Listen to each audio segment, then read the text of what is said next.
finance SMEs, we're talking about businesses who turn over anything sort of less than $10 million across the revenue top line, and of course across the continent.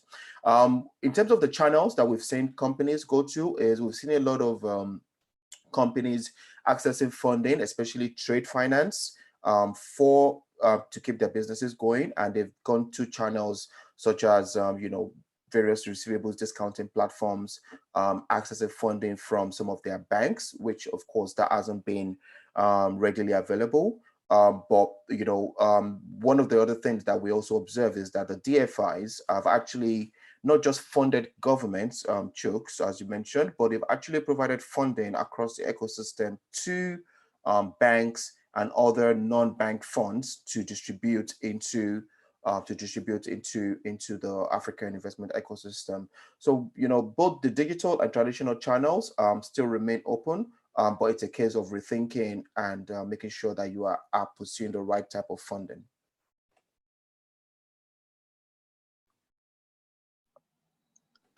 Thank you so much, Langley. And just a quick follow-up to that. I understand there's a meeting you need to attend, and just a quick follow-up to that. Many African countries in recent years have witnessed a drastic increase in remittances from Africans in diaspora, which sometimes can be equated with the revenues from these countries, rather. How can companies in Africa, especially SMEs, develop financial products to attract more remittances to build cross-border businesses? No, that's a really great question, and it touches on some of the the emerging themes across the continent, which is essentially the role of digitization and the role of technology in addressing the funding shortfall in Africa. So just to take this from a helicopter perspective, right? What is capital? Capital is the amount of money that is available in a system that can be invested for future returns. Okay. Now, one of the issues across the African continent and most African countries is that there is just not enough excess funding or excess money that can be converted into capital for investment purposes. But as you rightly said, Chooks, one of the things that we've seen, and I think there's enough literature around this, is the fact that remittances coming to the continent, and these remittances are very disaggregated. So basically, people are sending money back to their various families and through various channels. Now, one of the various technology solutions is if these remittances can be aggregated, and I think we've seen a number of tech companies that try to solve this problem. If these remittances can be aggregated and pulled together as a tangible amount of capital, then you can see how remittances actually becomes a pillar of funding for various businesses, not just the medium-sized or large businesses, but even the smaller businesses. So if you take, for example, and I stand to be correcting on the numbers, there was a report that came out earlier this year in terms of the value of remittances back into Nigeria, as an example, is way more than what the country generates from the oil revenue. Now, but the challenge is, whilst the oil revenue is sort of collected at the federal level, and then it's essentially can be distributed as needed, the remittances is very disaggregated. So with technology, these remittances can be aggregated and potentially can be used as a source of capital for investments.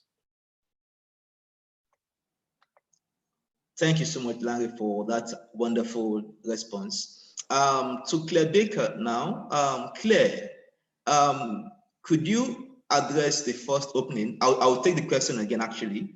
One major challenge in building and sustaining a business in Africa is access to finance, access to funding. Due to COVID-19, many funding opportunities that were either available to growing businesses in Africa were closed due to global uncertainty and the need for emergency supplies to combat the virus. This obviously has led to the shrinking of available resources for business sustainability, hence the need to explore other funding options. Unlike countries which can be directly funded by DFIs, these funding opportunities are not readily available to small businesses who rely on short-term loans from local banks to survive and fund their operations. What alternative funding options are available to small businesses given the impact of COVID-19? Thanks, Chooks. Yes, well, it's a pleasure to be here, firstly. So thank you for Thanks for organizing, and thank you, Chooks, for moderating. It's nice to see so many people here. So I want to start off by agreeing with Lanre, who also said that even before COVID, funding was one of the biggest bugbears of any organization, right? It's never easy. It's always the hardest thing. Innumerable individuals or teams have fantastic ideas and great ambition, but they fall at the hurdle of securing the funds, right? Or the investment or grants necessary to bring their dream to fruition. So let me start off by saying that all money has to come from somewhere, right? Even the biggest funders, the development financiers, the banks, they are all reporting to someone on how their money is being spent, and all investment institutions. And so they also have to secure the funds necessary for their investments. So during this time, I would say many of these revenue streams across the world have either dried up or decreased substantially. And there are very few sectors that are really prospering right now compared to pre-COVID times. So now at a time when more companies and individuals need money, there's simply less money to go around. So I think the question isn't where is the money, it's where is the money going and where should it go? The priorities of all these investments and funds are changing. So what this means is that companies or individuals or organizations, or however you define yourself, that desperately need funding and financing also can take this as an opportunity to refocus their priorities, right? Whereas before we might have been, we might have had a tendency to reject ideas because of a lack of mission alignment or saying this isn't our core business. One of the beautiful and I would say serendipitous outcomes of this pandemic is that we're now all united by a common outcome and are more likely to decide to collaborate and work together on issues of common good. We've got communications companies that are looking at how they can use their vehicle to transport virus prevention messages. We've got transport companies that are using their logistics to provide essential supplies. So all eyes are on getting everyone over this hump to survive, and then later looking at thriving. So I think that's my invitation to all, is really looking at where now is the funding coming from, and can we think of innovative new partnerships or innovative new revenue streams to explore that we might not have explored before. I would say that another problem is that a lot of small companies or entrepreneurs, and in the creative sector, which is where my focus is through the Africa Digital Media Foundation, a lot of these businesses are informal businesses, right? So they don't qualify for formal financing or loans, and they don't even know how to access them. So this relies on funds from institutions or foundations or even government relief funds that might be specially designed for such cases. So really looking into those, a lot of countries are launching these. But often this requires companies or individuals to be formally registered, which, like I said, is not available or doesn't seem available or accessible to everyone, right? If you're asked to present several years of audited accounts, you simply don't have that and you wouldn't know where to start.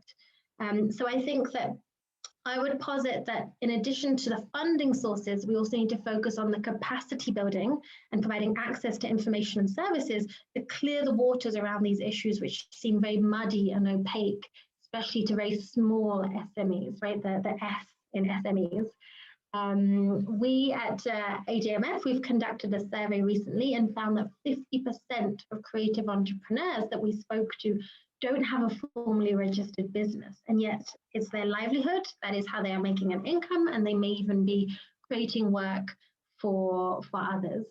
So I'll maybe pause there so that everyone else can also add their grain of salt to the question, to this big question that we're discussing today. Back to you, Chooks. Thank you so much, Claire, for your amazing intervention. I would like to call Mr. Stephen Karingi to share his thoughts with us in respect of the first question.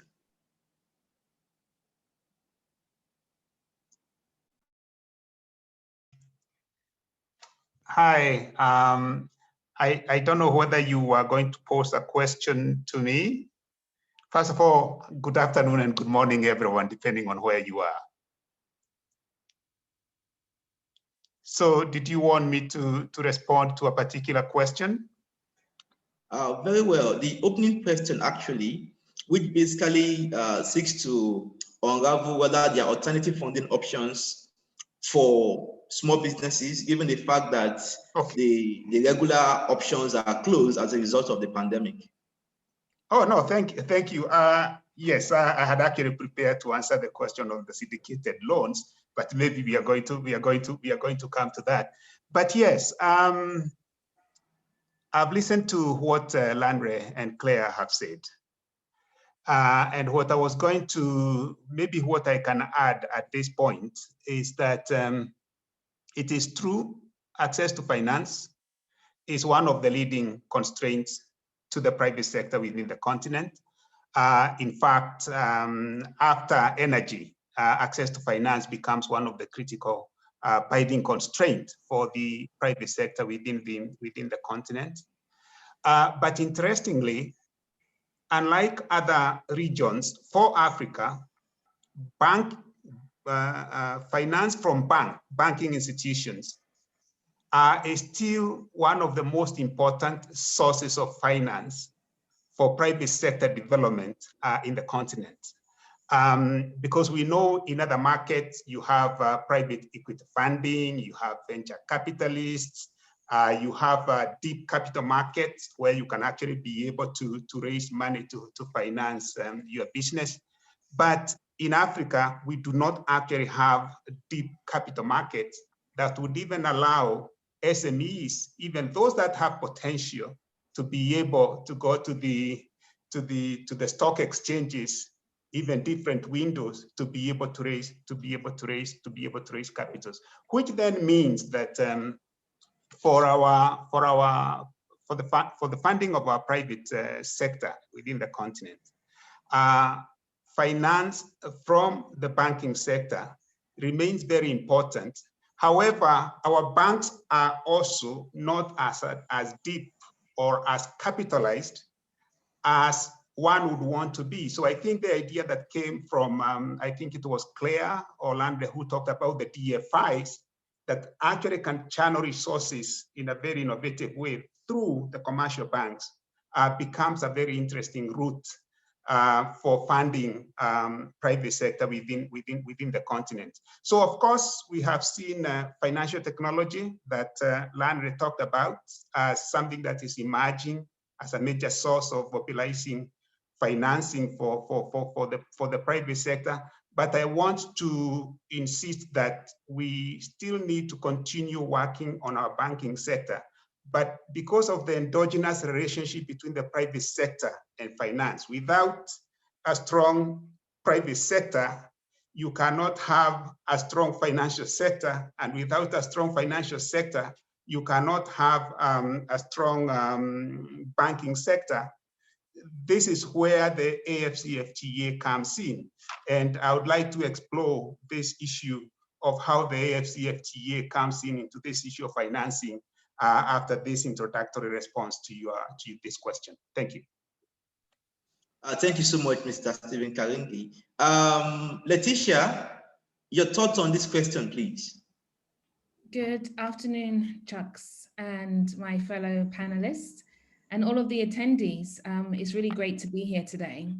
I think my panelists have kind of made my work really easy. Everybody's kind of touched upon all of the fundamental issues and challenges and so forth. So maybe I'll kind of try and come at it from a slightly different angle and also maybe speak to the M in the MSMEs, the micro businesses, the startups, and then the really small businesses as well.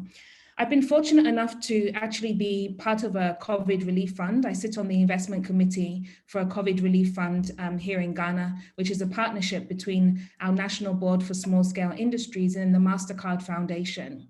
In designing this fund, we made specific provisions for women-owned businesses, specific provisions for startups, and specific provisions for people that are operating in the creative sector. As you mentioned, Claire, this group is typically tend to be overlooked when it comes down to financing opportunities.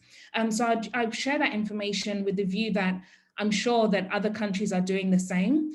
So by associating yourself with business associations, maybe your local Ministry of Trade, or whatever it may be referred to in your home country, to get access to identify what kind of programs are currently available as an alleviation from the challenges that we're currently going through.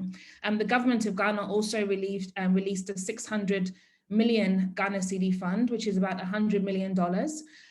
To support SMEs through this period. We're offering grants from 500 cedis right through to 500,000 cedis. So I think that's another example of how government has intervened and could also possibly be available in your country. You just need to do the necessary networking to identify if there's such an opportunity. And then I'll wrap up by saying that I also sit on a board of an organization called ATCG, which was actually established to support African innovators and creatives as the AFCFTA is rolled out. And we also launched a relatively small fund, but nonetheless, we focus on providing relief grants for creatives across the continent. This was not Ghana focused. So we were able to provide relief of up to $500 for people in the creative space, event planners, photographers, etc., as well as innovation grants of up to $2,500 for people that have ideas that they want to launch as a result of COVID. So there are multiple pockets of activity going on, I believe, across the continent. Unfortunately, access to information is often a challenge. So therefore, I do encourage all participants, attendees to build the necessary networks through, like I said, associations, hubs, incubators, accelerators, your local government institutions, ministries and agencies to really get some idea as to what may be happening within your country. So just to maybe provide a bit of a practical response to that question, I think that there are pockets of funds sitting in different sectors available in different parts of the continent, but we have to do the necessary work to discover where they are and how you may be able to get support from them. Thank you so much, Letitia, for that wonderful intervention. As a follow-up question to that, how can African entrepreneurs and innovators attract more FDIs? I know you talked about quite a lot of grant opportunities and the likes. So narrowing it down to the AFCFTA, how can young entrepreneurs attract innovative funding? And what does this mean in the context of the AFCFTA? Wow, I think that, it's very early days, obviously, but I think that the AFCFTA really opens up a huge opportunity for African startups, innovators, and entrepreneurs. Because you're now increasing your potential market size, right? And investors, especially foreign investors that are coming in and maybe looking at young innovators or startup businesses within the technology space or in the digital space, as our former panelist said earlier, scale has always been a challenge, right? Because we know that it hasn't been easy to scale from one country to another prior to the introduction of the AFCFTA. So I think that this really opens up an opportunity. I see for a country such as mine, Ghana, for example, the market size remains a challenge right now, but that could no longer be an issue for us if we, as the AFCFTA is onboarded. So as we're interacting with investors, whether it be local investors or investors from abroad, the market potential and the opportunity oftentimes is what holds them back from wanting to participate. Now we have this collective market, right, of a number of different countries across Africa.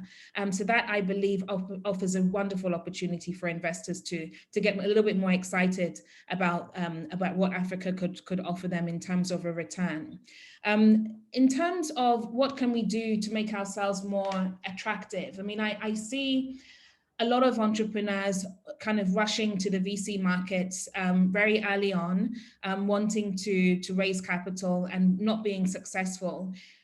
One, because typically it tends to be because they don't really understand the market potential in its entirety. And I think that is a key. In order for you to be able to sell your business idea to an investor, you really have to be able to sell the potential, and that has to be backed with data. Two, I think it's the ability to be able to demonstrate traction, right? So oftentimes in Africa, we need to really be able to demonstrate that this business idea works. We have existing customers. There's an idea of who the potential customers are. We don't have a lot of angel investors or investors writing checks based upon an innovative idea. That's not the market that we're in. It's a risky market and people want to see traction. I would also say that, you know, in demonstrating your traction, you need to be able to support that with data. So keeping accurate records is really, really key, and being able to tell a story. And maybe I'll just end by saying that, you know, in all things, we really need to keep an eye on what the investor is looking for, right? So do your due diligence in terms of the investors that you're approaching. Understand what they have to offer you beyond just the capital, and get a better understanding of how your business may align with their existing portfolio. So once again, just kind of coming in from a very practical perspective as to how you can maybe start some of these conversations with investors. I do believe as well, though, that as the competition increases, as we open up our market and we become one huge African market, we need to fight a little bit harder, right? And oftentimes I see entrepreneurs that have the great ideas, but just don't necessarily have the tenacity or the drive. So I just want to encourage all of the young people that may be on the line today to really think deeply about their entrepreneurship journey, because that's something else that investors are looking for. They're looking for somebody that has the passion and the drive to overcome multiple obstacles, such as COVID, for example, and the agility to be able to innovate and pivot as and when necessary when such challenges arise. So yeah, I think I'll leave it there.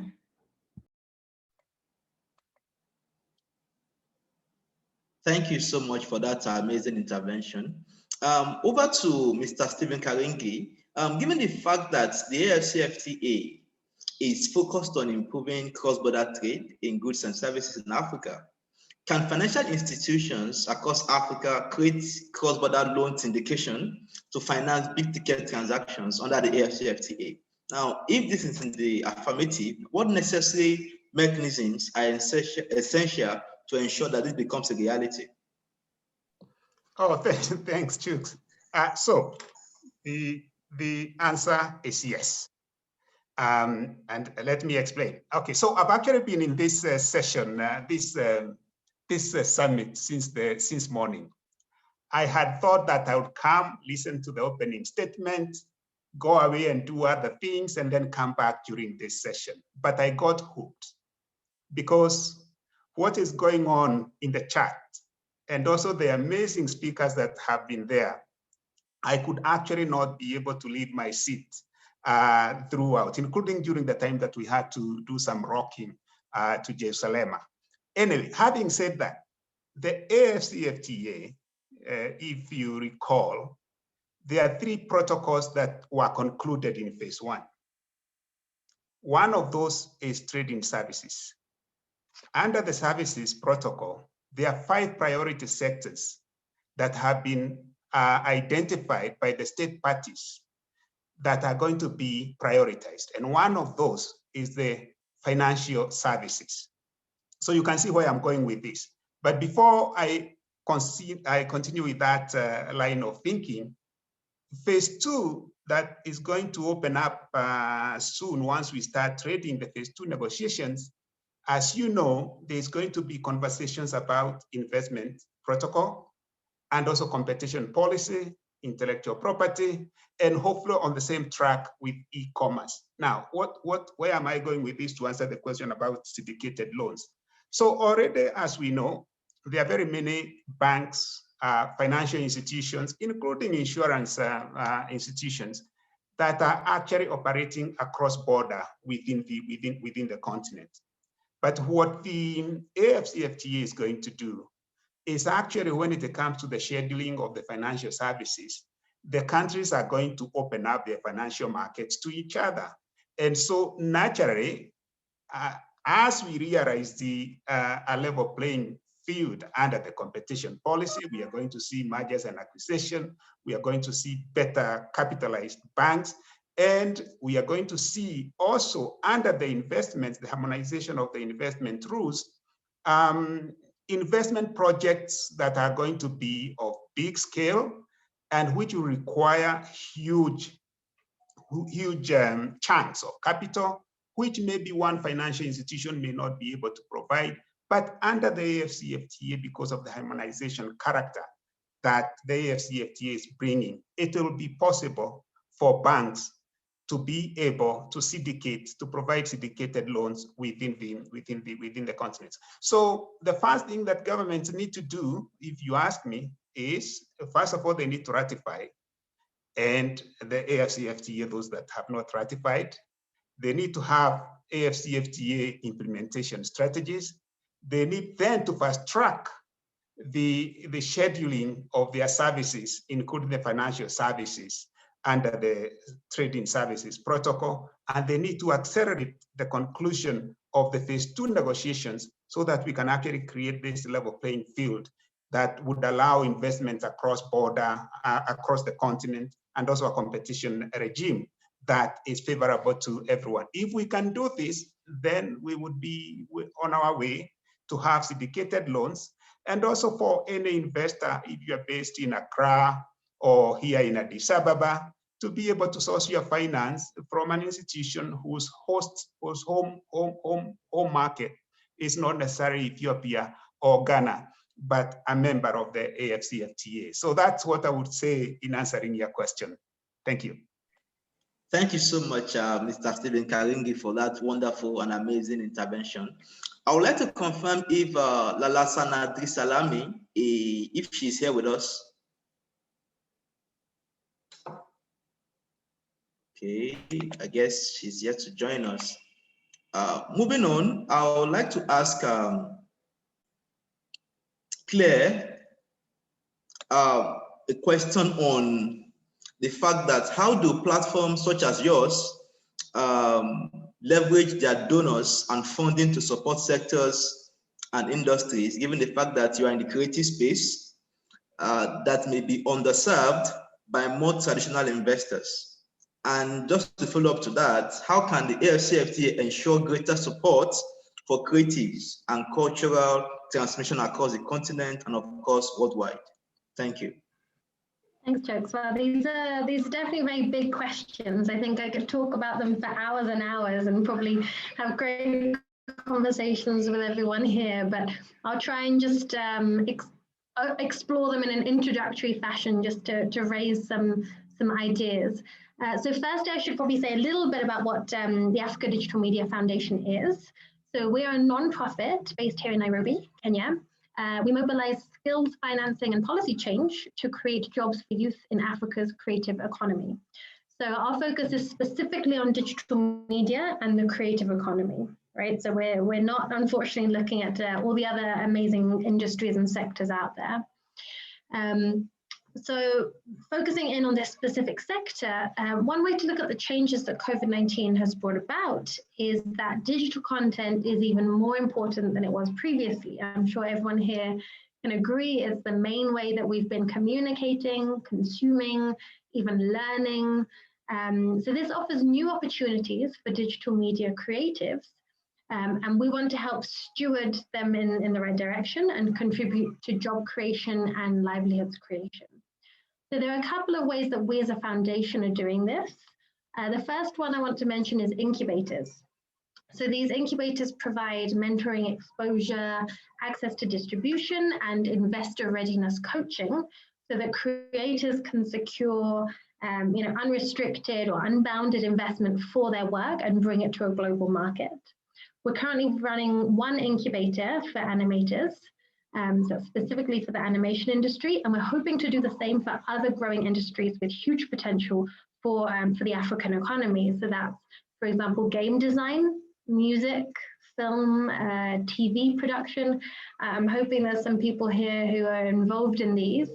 And I know that I've seen a few people mention in the chat about digital skills. So obviously, we are big fans of digital skills, and whether or not you want to be in this industry, every young person these days needs those skills. You know, I recently wrote an article that was published in a Kenyan newspaper that talked about DQ.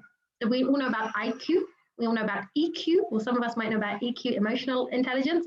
There's DQ now, which is digital intelligence, and it's really a necessity for young people to not just stand out, but actually stand up amongst the competition and in the workplace and on the job market. So another thing that we're providing, in addition to these incubators, which I know Leticia also touched on, one thing we're also doing is linkages to gigs. So we're currently developing a dedicated gig platform for digital media creatives to encourage linkages to work through an accredited platform where employers and entrepreneurs can match and produce quality work. And the platform will also provide some of these resources that we mentioned earlier. I know Leticia spoke a lot about them. I mentioned them, these resources to help entrepreneurs familiarize themselves with how to formalize their work and their status, eventually go on to register a business and be able to access formal financing. Even if it's invoice templates, contract guidance, rate guidance, specifically for digital media professionals. And finally, another thing that we're doing as a foundation is we want to leverage our position, you know, being able to speak in forums like this, being part of networks. We want to use that position to advocate for this sector and encourage greater funding focus on its potential for huge job creation and economic outputs for African economies. I mean, when we look at countries like South Korea, Nigeria, India, the United States, these are all countries where the population and the decision makers in those countries actually take pride in their industries. We all know Hollywood, Bollywood, Nollywood. There's even Hollywood from South Korea. If you haven't checked those out, they have amazing movies.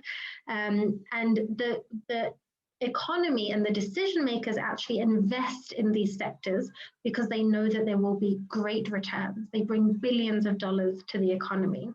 This isn't currently the case for most African countries.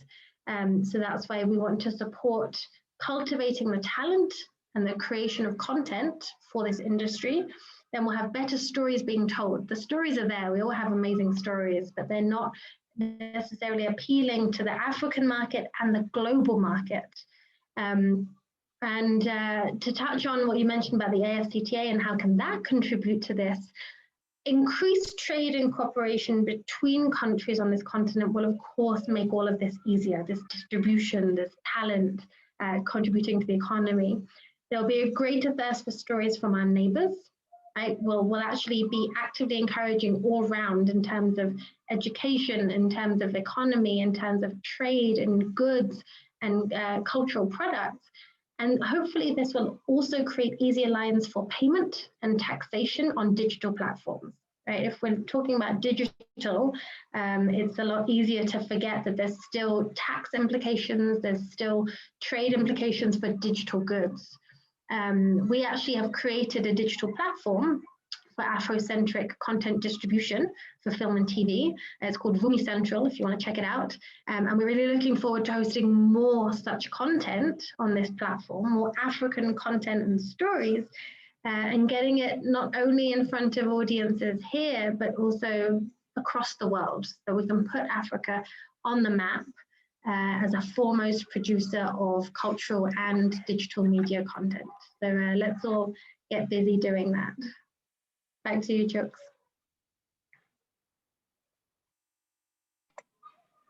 Thank you so much, Claire, for that amazing intervention. I will be taking a question from the participants. Okay, there's a question from Sylvian. Sylvian says, do you think that COVID-19 will be able to promote the policy of protectionism for several states and therefore limit the movement of goods? I would like to direct this question to Mr. Stephen Kalinge. Thank you. So great question. I think we have had, I think the panel before us spoke about the supply chains, the brokenness of the supply chains. Now, if I was to take things a little bit higher, I think one of the challenges, one of the things that people have been saying is that we are going to see a breakdown of globalization and supply chains coming closer home. And I think, so the question then is, are countries going to be more protectionist because of what has happened under COVID-19, or they are going to work together? My answer to this question is that in Africa, actually, we do not have an option of being protectionist within this market. Now, our economies are so small, and if you really want to grow your business, you cannot even imagine that you can realize your potential and even be able to grow if you just focus on your domestic market.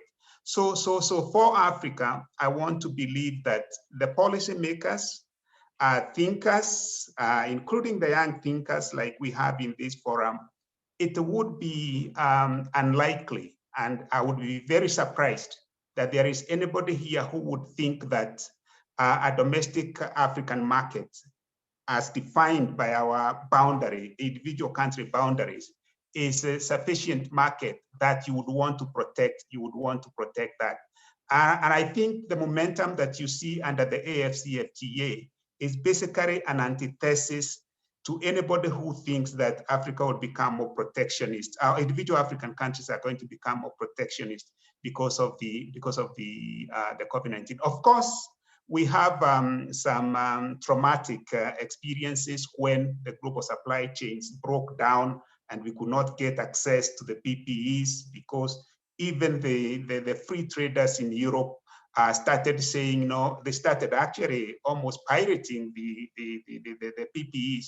But having said that, what we have seen in Africa, it has actually been more collaboration in terms of ensuring that the supply chains, the regional supply chains, continue working. So I would argue that for Africa, I don't expect to see more protectionism. If anything, I see the AFCFTA accelerating the desire for countries to work together. Forget the nationalism that comes with issues related to trade. If you look at the big picture, people who want to create jobs, people who want to create opportunities would really want to work with the AFCFTA. Now, I don't want to make any comment at the moment on what happens to the bigger economies, because in this forum, we are trying to focus on how we can use the AFCFTA to grow our regional supply chains. Thank you so much, Mr. Stephen Kalingi, for that amazing intervention. There's a question as well from Boshelo Sogo. The question is basically on crowdfunding. It says, most African countries still have no piece of legislation on crowdfunding. Looking at current legal status, do you think there's a chance for online crowdfunding platforms to succeed in the continent, such as GoFundMe or Kickstarter? I'll direct this question to Letitia Brown. Letitia, please, can you kindly respond to this question? Yeah, I can respond, but maybe partially. I know that there is a number of opportunities at the moment where there's been requests for proposals for lots of different institutions to work with the EU to deploy crowdfunding models in their home countries. So I think that this is a demonstration that, you know, we are getting there. Basically, I have a couple of colleagues. I'm part of a women in investments platform, and a couple of my colleagues have been actively working in certain parts of Africa, South Africa being one, I do believe maybe Kenya being another. But I think in Ghana, we're just now actually putting the necessary policies in place to allow for crowdfunding to be a recognized, you know, investment vehicle or asset class, as you would say. So I think that there's definitely going to be a wave in 2021 of us seeing more crowdfunding platforms merging up in different markets. However, I don't have the detail, but like I said, it's being driven, this initiative is being driven by the EU. So I'm sure if you were to do the necessary research, you'll be able to find more information there. I'm not sure, however, although I do believe that crowdfunding is kind of part of our culture, in the sense that when family members and friends are going through challenges, we tend to pull together, right? And donate a little bit and support each other on a community level. Formalizing this process in order for us to be able to pull together funds and donate to complete strangers is what I think that we need to kind of overcome as Africans and really kind of become comfortable with that concept. So I think it's going to require a lot of behavioral change. I don't think policy is the only thing that we need to consider. I think that we need to consider how we can infiltrate our business as usual kind of ways of doing things and encourage people to participate in this new behavior. I also see some of the donors kind of coming in this space. GIZ have got a platform called We Do with the National Board for Small Scale Industries in Ghana, which is soon going to be called the Enterprise Development Agency. And We Do is basically aggregating funds from the diaspora. One of our former panelists spoke about it earlier, the remittances that are coming in from the diaspora. So you can now utilize this platform to donate small amounts of money to SMEs in Ghana. So there are lots of different interventions. So let's hope that over the next 12 to 18 months, we see some of these programs coming into fruition, because sometimes that's all people need. They just need a little bit of support to get their idea off the ground, get the necessary traction in order to be able to address, or should I say, to be able to engage with angel investors and larger scale investors and even banks. So let's hope that this really does become part of our entrepreneurship ecosystem and we adopt this as a culture. Thank you so much, Letitia. And that brings to a close an amazing panel session. Special thank you to our esteemed panelists and of course our participants for asking amazing questions as well. Thank you so much, and over to you, Grant. Thank you. Thank you.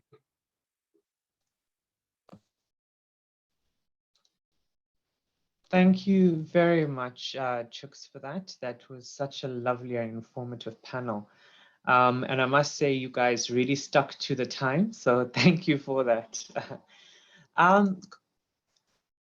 Participants, ladies and gentlemen, I think we're entering one of the most exciting parts of our schedule or program today. And that really is the presentation of some of the young people's ideas that were submitted as part of this virtual summit.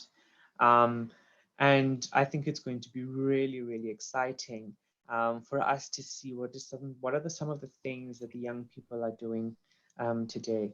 So if I can just ask the judges, please, if you can just ensure that you've captured your name. It's not written Laone Bukamuhulela. It does have your accurate name. Then I will just hand over to my colleagues who are basically running the judges panel. Thank you.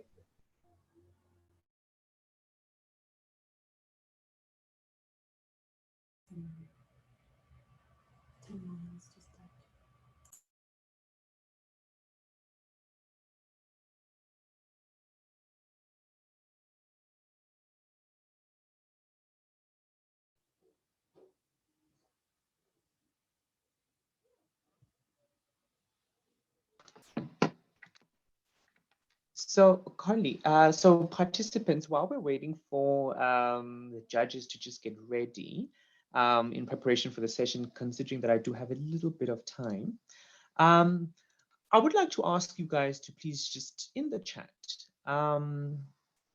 maybe just share with us with the hashtag African Solutions to African Problems.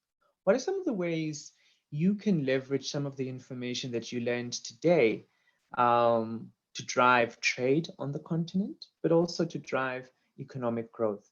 So please do feel free to put it into the chat and I'll be able to pick on some of those.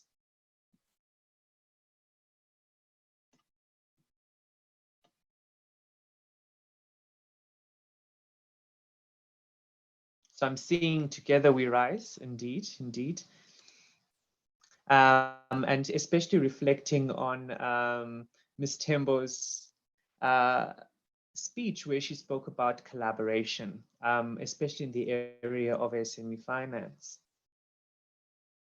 Guys, I'm not seeing anything. I'm sure there are some African solutions to African problems. I'm sure we've got some ideas in the audience. Please feel free. There's no wrong answer here.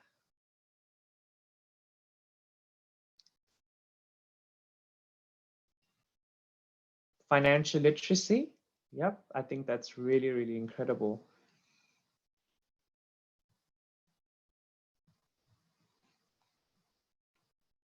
There's one there coming up. So it says,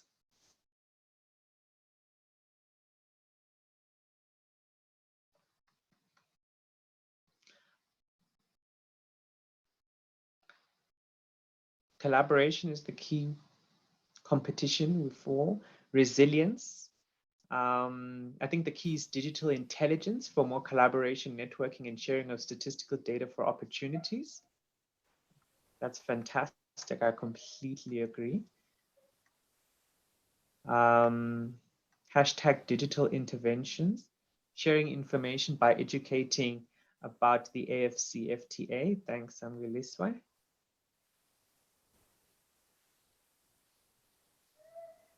I have another one. From Nuhala Chab, she says, hello, I was submitting my idea in email. So for creating a sustainable Africa, we need to reduce the pollution and problems such as desertification, and also from the webinar today, there's a problem of connection in Africa. We need to solve it. I completely agree. And, you know, just reflecting on desertification, I think Africa has certainly, the continent led the way in terms of providing some innovative solutions. And I think of names like Wangari Maathai, the Nobel laureate from Kenya. I think about the work being done in Senegal in terms of the Green Belt and stopping the encroachment of the Sahel. So there's definitely useful use cases of Africans actually rising up to the challenge. And I'm really proud to say that, you know, to be associated with those things as well. So somebody's talked about health innovation, 100%. So we have Sibongile, focus on digital skills is key to African development. Empowerment, 100%. We need to empower our young people. We need to empower our women. We need to make sure that as a collective, we come together. Yes, we need to take youth seriously. I 100% agree. And as young people, we need to take ourselves seriously and make sure that our voices are heard. Green solution. We must be for each other, not against each other. The future is you. Yes, connectivity. And I'm going to reiterate this. I really do hope that, you know, post this session, there's going to be an innovative idea and a homegrown African solution to why we have some of these connectivity challenges. I think that would be fantastic.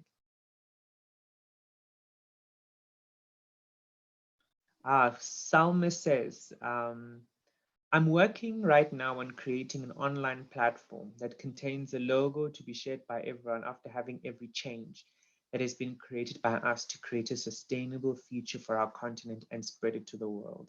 I think that's amazing. And we must, in solidarity, make sure that, you know, we always uplift those of us that are working with us.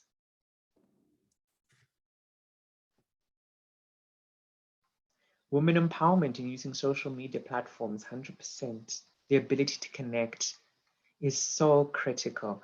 And it's really at the core of the African Continental Free Trade Agreement, is connecting people, connecting states, connecting businesses. It's really about how do we connect our continent.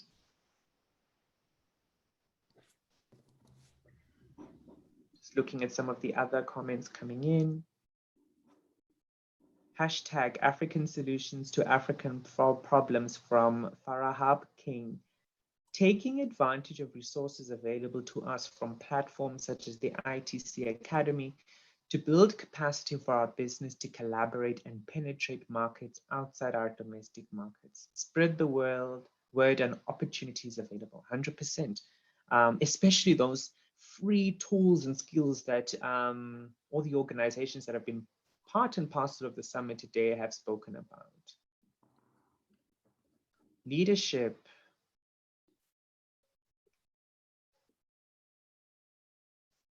Promotion of leadership training of young people at a younger age. Completely agree.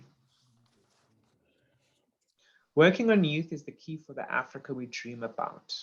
Regarding working on youths, we should train them about technology, innovation, peace, tolerance, solidarity, and love. And I'm going to end it there, and I'm going to ask that we now hand over to the judges panel, as well as the various presentations by the young entrepreneurs that we have here today. So thank you very much.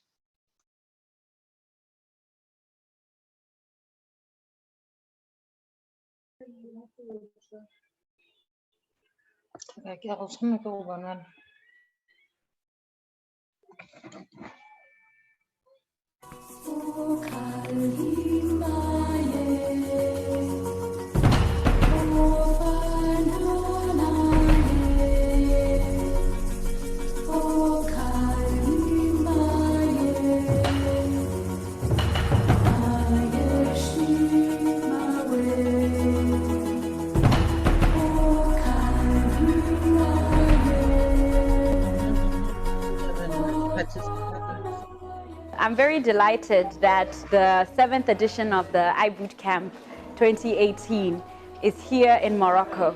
We have been incredibly impressed by the ideas that the young people have presented today, and also by the host nation's courtesy and hospitality. Morocco is such a beautiful country, and we are really, really happy to be here and to be able to host or have the i-Bootcamp here in this country. Particularly, it is a platform for me that allows me to interact with fellow youths, people who aspire to not only be future leaders, but also make a difference in Africa.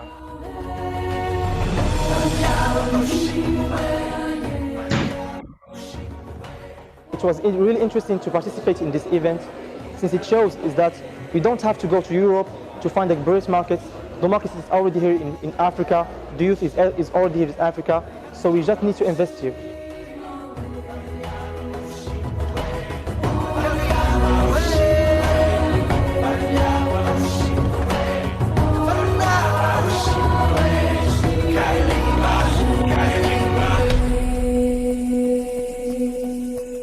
Oh my God, this is what I dreaded. J'ai eu l'honneur et le plaisir de m'adresser aujourd'hui à 150 jeunes entrepreneurs ou entrepreneurs potentiels venant d'Afrique à l'initiative de l'association YALDA. J'ai profité de ce moment pour leur parler de la transformation digitale des banques en général en Afrique, mais en particulier celle d'Atijari Wafa Bank. J'ai aussi été frappé par le soutien dont cette association a fait l'objet de la part de grands sponsors institutionnels et corporates marocains, et en particulier l'Université Mohamed V, l'OCP et Inouï, qui prouvent encore une fois son grand sens de la responsabilité sociale qui lui incombe et l'importance qu'elle accorde à l'entrepreneuriat et à l'accompagnement des jeunes.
Hello, good afternoon, everyone.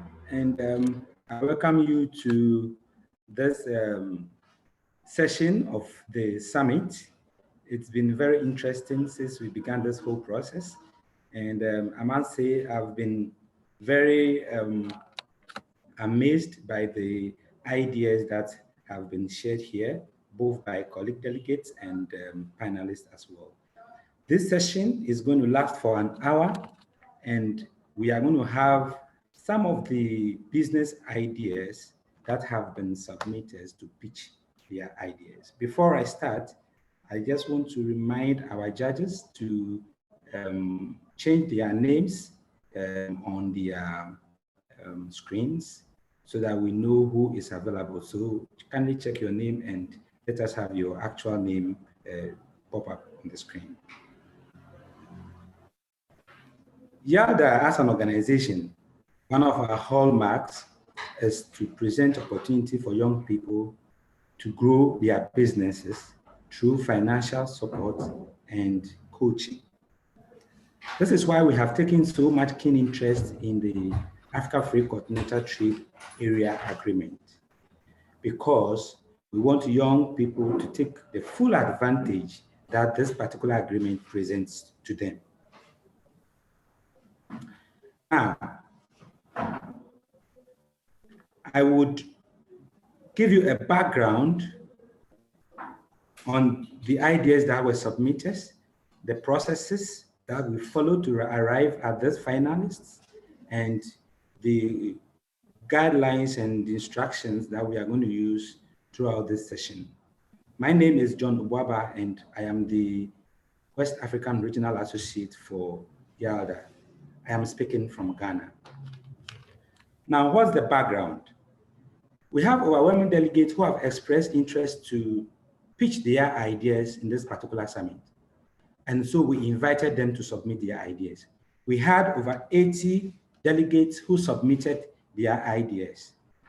Now, the ideas that were submitted were screened to check few eligibility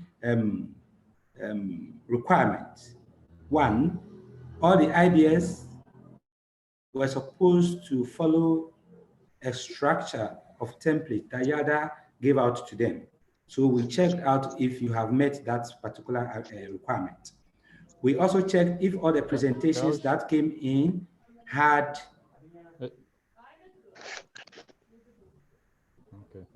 contradictors.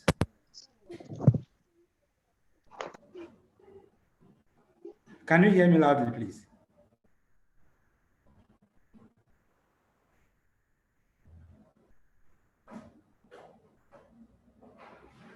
Hello, can you hear me? Yes, we can hear you. Thank you. All right, thank you very much. So we also checked if all the presentations had financial information, because these were the key things that we're checking on the presentations. So we had a team of shortlisters who shortlisted these ideas to 10 final ideas. These 10 ideas were further screened to check if the idea has an opportunity to create jobs for young people. Secondly, if the idea has an opportunity or can take advantage of the Africa Free Continental Trade Agreement and also create an enabling environment for young people. So we checked all this and we finally selected 4 finalists who will be pitching their ideas in this particular session. The few instructions for the finalists. One, you have 5 minutes to present your idea, and so your idea must be on point, concise, and straightforward because you have only 5 minutes. Now, after each presentation, the judges have an opportunity to ask a question on a follow-up, which the presenters must respond to briefly. And for the presenters, you have an opportunity to share your screen. Even though we can do that for you, we prefer that you share the screen yourself so that you are able to navigate through the presentation appropriately. Now, to our distinguished judges, you have access to the evaluation form So kindly let us know quickly if you don't. However, we have shared that to everyone, so you have that access. Whilst the presentation is going on, you complete the form. Now, each judge will have an opportunity to ask a question or comment on the presentation. And we also recommend that these questions are brief and concise. Each judge, after the presentation, would have an opportunity or some time to complete the assessment form before we move on to the next presentation. And so these are the ground rules that are going to govern this particular session. And to the finalists, I wish you well. And to the judges, let's keep the ball rolling. Thank you. And I hand over to Jayad to introduce himself and our distinguished judges. Thank you. Thanks very much, John, and seconding the congratulations to the different teams who will be presenting. We're very excited about your ideas, and I think everyone watching here on Zoom, Facebook Live, or through different resources will be able to learn something from the way that you guys pitch the business and the ideas that you come up with. My background is, my name is Jared Lucina, and I work with the YALDA South Africa group in the strategy division, originally from Cape Town, right now in Dubai, and excited to look through the presentations and ideas that we are going to be seeing. The one thing that I do want to highlight is that while we have an amazing judging panel that I'll introduce in a second, the aim of this is not simply to identify a winner and stop. We sincerely hope that after this event, after i-Bootcamp, everyone with ideas moves forward with them, and we'll be, assisting where we can in terms of ideas and networking. But the purpose of this is to try and move forward and get people to act on their entrepreneurial ideas and show that maybe it's a little easier than they probably thought, but that by formalizing these ideas and putting them together in a structured way, they can move forward with them successfully. So to now introduce the people who will be making the choice as to which one of those ideas either is ranked top, I'd like to introduce the judges. What I'm going to do is say the person's name and the organization that they're from. And if you could then just unmute yourselves for a second and just confirm that you can hear me and that you are online, so that we can make sure everything will be fine then. After the 5-minute presentations that happen, myself or John will run through the 6 judges and just check whether they've got any follow-up questions that they wish to ask the presenters. And afterwards, if there are questions, we'll get those. The team will have a chance to respond, and we'll then move on to the next group. And we'll try and be as timely as possible because obviously we do have 4 groups that we need to get through. So the first judge I'd like to introduce is Kabelo Moilwa, who is co-founder of Milia Capital. Kabelo, are you online?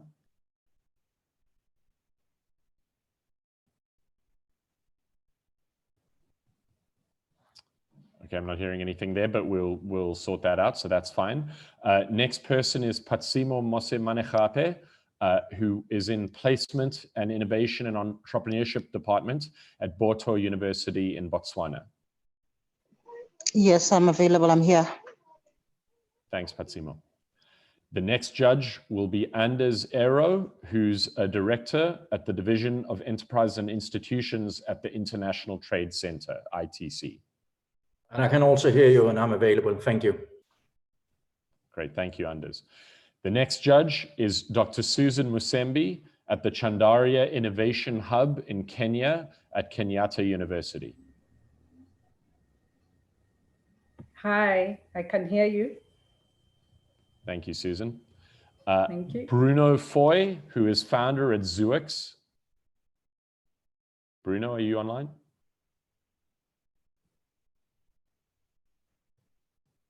We might be having some technical issues there. And last but not least, Babongile Mandela, who is manager of strategic initiatives and engagements at ABSA Africa. Hi, Jared. I can hear you. Thank you. Great, thanks so much. We'll sort out the technical issues with Cabello and Bruno in the meantime, but I think without further ado, we'll move on to our first presenters, who are going to be the team from Foodline. Foodline, can you confirm that you're ready to present? I'm ready. Okay, well, I'm going to mute myself during the 5 minutes. After 5 minutes, I'm going to cut in and just gently remind the presenters to kind of wrap up. We'll give them about 30 seconds, after which hopefully we won't need to worry about that. But please go ahead, and we're looking forward to your presentation.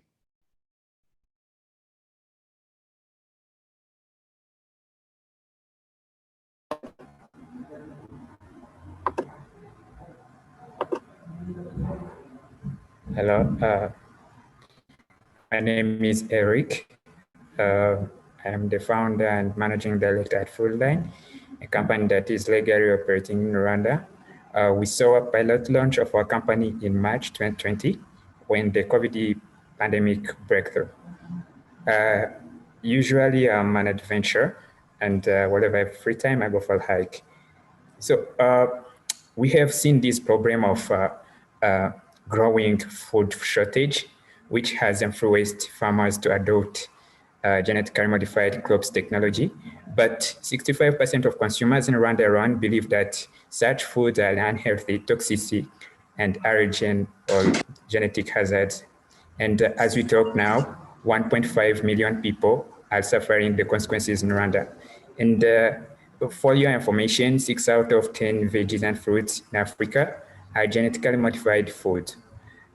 So the way we want to approach this is that we produce and supply non-genetically modified veggies and fruits so as to ease healthier food accessibility, particularly in urban cities. So the process is that we buy non-genetically modified produce from our contracted smallholder farmers, clean whatever needs to be cleaned, packaged, and then delivered to our brand vendors in public market for retailing.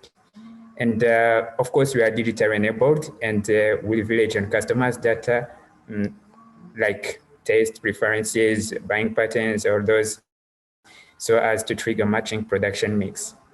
The way we make money is that we buy from our farmers on average cost of $1.16 per kg, and which will retain profit margin of 25%, and that makes our average dollars per kg. But fortunately, our customers are willing to pay additional $2 to $3 per kg for a unique value proposition. And among Rwandan population, we are targeting middle-income households, which is valued at 8,800 million USD. And this is the team that is behind the idea. I am the one who is managing the company, and my colleague Amy is the one who is in charge of law and commercial things, contract things, and Gilbert is the one who is in charge of financial control, and Luz is the one who is our IT specialist, and Billy is our agronomist. The most 5 orders per day since March, and we have contracted 5 smallholder farmers in Rwanda and franchised 15 brand vendors in Rwanda alone. Since then, we have traded 17,000 US dollars, and we are currently in baseline study to expand in more 5 African countries. So we are targeting 3 trading blocks, ASA, ECOWAS, and COMESAT, which we are willing to franchise 300 sales agents, and we want to contract for 66,000 USDs to be invested in technology and operations as well as research. So the deal is that we are offering 25% in preferential shares with an annual return on investment of 17%. We are open to different finance options, including equity grants, small interest loan, and in kind. So that will be all for today. And Of course, at Foodline, we believe food is medicine, and our goal is to increase nitrate content for veggies and fruits from 4 out of 10 to 7 out of 10 in 5 years across Africa. Thank you. End question. Great job. Thank you very much, Eric. That was well under time, so thank you. Great presentation. So what I'm going to do now is just run through for each of the judges to give them an opportunity to ask any questions for Eric or the Food Line team. And we'll then give a couple of minutes to respond if there are any responses. There'll be another minute for judges to kind of wrap up their scoring and putting together their notes. And then we'll move on to the next presentation. So firstly, Cabello, any questions there for the Food Line team? No, I think the presentation was clear enough. Great, thank you very much. Patsimo? Yes, same here. I think they drove the message home. Okay, great, thank you. Anders, have you got any questions? Yes, I have one, thanks. What is the biggest risk you see to your business model, and how do you mitigate that? Yeah, the first, I mean, the most pressing risk is Eric? Sorry, Eric, that farmers are before you answer. like, they don't understand. Sorry, Eric, can you hear me okay now? Sorry, I think the intention is that we'll ask the judges for all of the questions and then you can answer them in one block of a few minutes. So sorry, we'll keep that on the back burner with Anders' question about the biggest risk to your business. Just quickly finishing up the list, Dr. Musembi, do you have any questions? Yes, I have a question and some clarification. So first I'll start with the data that you presented, that 6 out of 10 products are actually GMO. Would you please verify where you got your statistics from? Then secondly, how will you certify that what you are actually supplying to the buyers is organic? And how does your business tie to the problem of shortage? Are you doing a distribution and supply business? I would like a bit of clarification of that. Then let's look at your finances. The most you have communicated is that you have about 1 to 5 orders per day. What has been your income, costs since March, in as much as you're also looking at your projections? Do you have an indicator of what you have made since the launch and the costs? So I think that's what I would like clarified. Thank you. Thanks very much. Eric, you got that question? We're just going to ask the last 2 judges for their questions, but just making sure you've got those notes. Okay. Okay. Bruno, any questions there?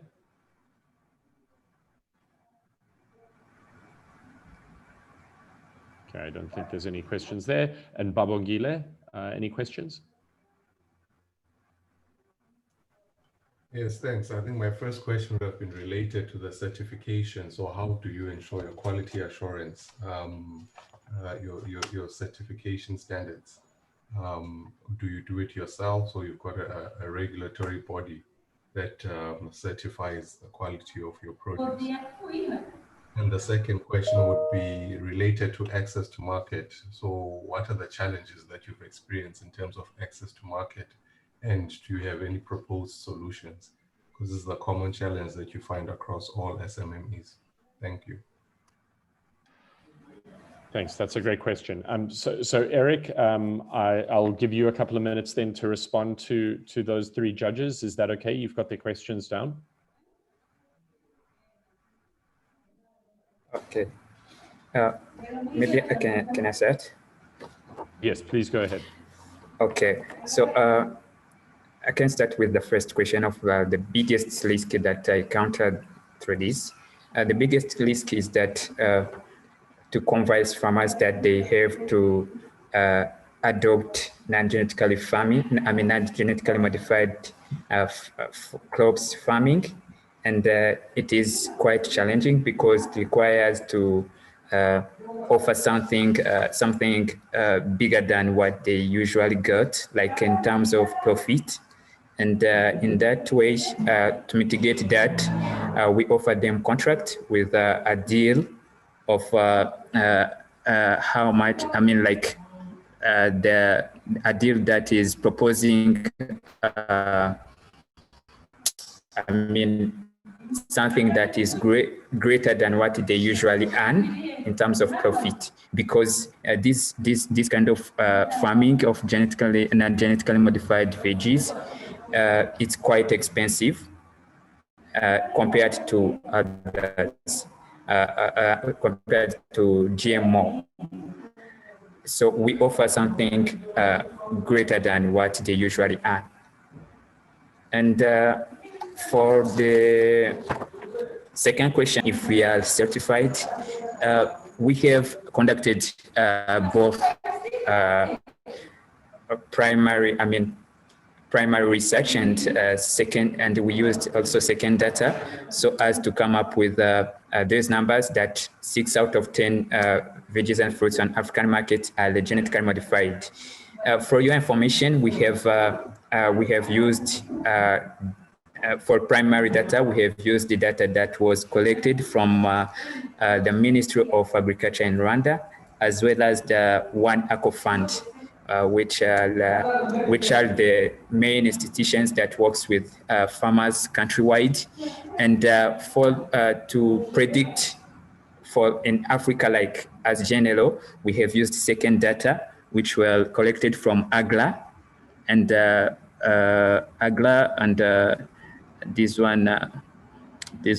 institution, yes, from AGRA and other institutions. So that's how we come up to conclude that 6 out of 10 veggies and fruits in Africa are genetically modified. Regarding certification, we have not yet reached that level, but my colleague Emi, he's qualified in law, and he's currently working on it so that we can get our produce certified by Rwanda Standard Bureau for trustee or something else. And then I'll jump to third question, how we are tied to our business model. We are not the one who produce, we leverage on contract management.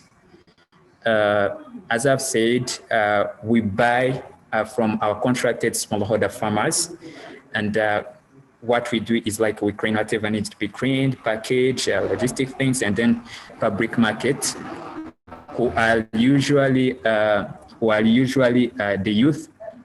youth in the informal sector. We have deployed those youth to join our brand vendors in public markets so as to help them work in a more formalized way and to help them access different development programs, including access to finance. And then I'll jump to the fourth question, the income and the cost. Since March, as I've said, we have grown from 1 to 5 orders per day. And since March, we have traded 17,000 USD in sales. But the percentage of overhead, our overhead is 30% of the revenues accumulated, and the cost is 40%. 42%. The cost of produce, the cost of our sales is 42% of our total revenues accumulated. And then I'll jump to the last question. How we face, the challenge we face to access the market. Of course, there was this challenge because we started as like other online grocery stores, but we come to realize that people are not yet to go for, I mean, in Africa, people are not yet to go for full digitalized online shopping. So we changed the strategy to that one that I've said of deploying brand vendors in public market. So we use both offline marketplace and online marketplace so as to easily access our target market. And I think that's all. Thank you. Great, thanks very much, Eric. That was great. So what we'll do now is just give another couple of seconds for the judges to finish putting together their scoring and sort of, incorporate the answers to those questions. And we will then move on to the next presentation. But we'll give it about another 45 seconds.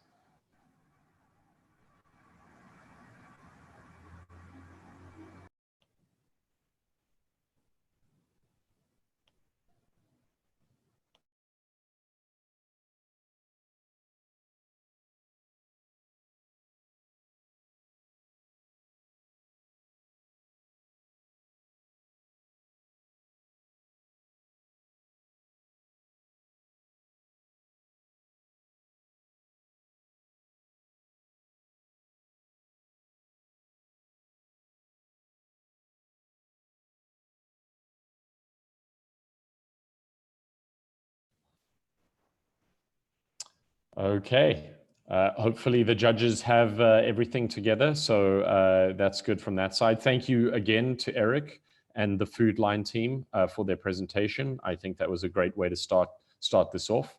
The next presenters are going to be the team from Yonima Errands Runners. Are you guys ready?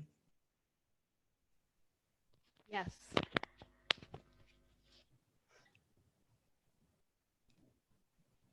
Great. So whenever you're ready, you can kick off. We'll start the 5-minute timer as soon as you start. Okay, let me share my screen.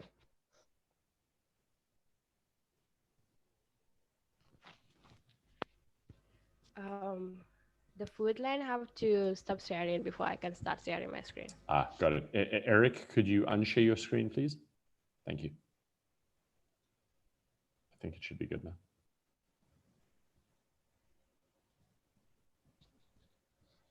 Can you see my screen? Yes, we can. Hi, thank you so much. I am happy to be here. I'm sorry, I have a flu, so I will try my best to revise. My name is Jalo. I am the CEO and founder of Yonima Errands Runner. Basically, Yonima means send me in Wolof, which is used both in Senegal and in Gambia. So description about Yonima. So basically, Yonima is an errands and logistic business where we serve basic business and personal tasks. Our tagline, Yonima, because you've got better things to do, embodies our mission to free our client from the basic personal and business tasks that often pose competing demand and clock their schedules. So we have a lot of services. We have business errands services where we do business registration for new startups.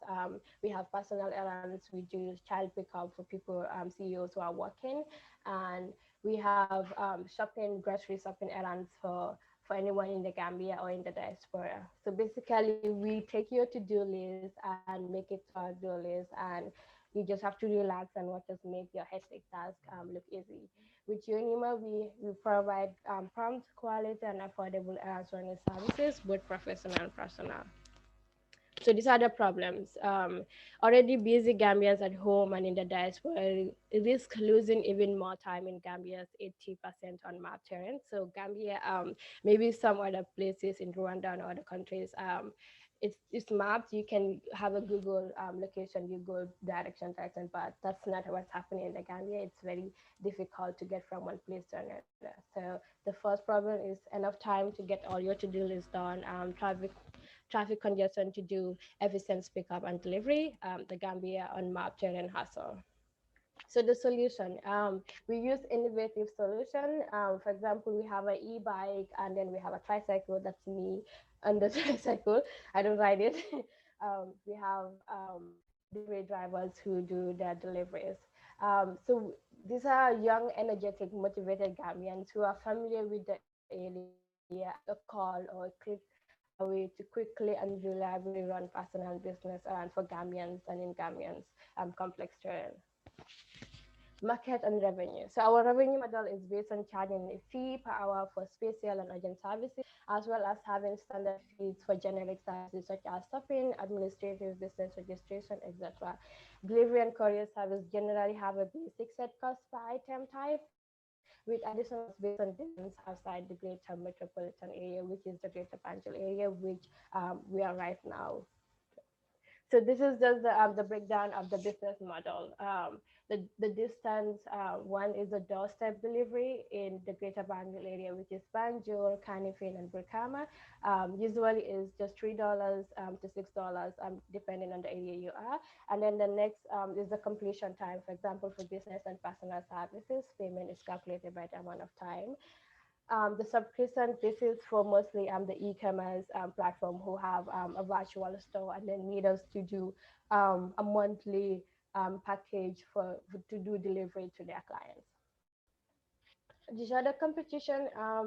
We have a lot of competition when it comes to the delivery, but we're more convenient and we are less expensive. These are the amazing team and the CEO. I have a BSc in computer science. I'm the CA for Masters in Financial Mathematics. We have an IT director, and then we have a human resource. So we started working, we registered a business in 2018 with 10 clients, and then in 2019 with 50 clients, and in 2020 with 300 clients. This is the funding ask from the information we got, the $5,000. So this is to build the mobile application and build pickup stations, buy 3 more delivery motorbikes, and rent a payment for the bill of pickup stations and delivery drivers to add 6-month mobile application maintenance. Thank you. That's it. Thank you, Jariato, and appreciate that from the Yonima team. Also, well within time, you're making our job very, very easy, so thank you. What we will do now is run through the judges again. I'm going to go through, switch up the order just so that we get different judges' questions first. So I'll start with Babongile. Have you got any questions for the Yonima team? Yes, thanks. I think my first question, as you had said in your presentation, that you've got lots of competition and e-hailing and errand runners, a rising market.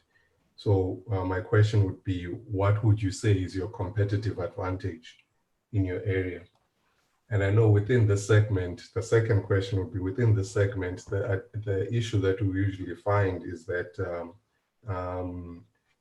in where people want their services delivered and so forth, there's often a challenge of identifying street addresses where you do not have a good road networks and infrastructure.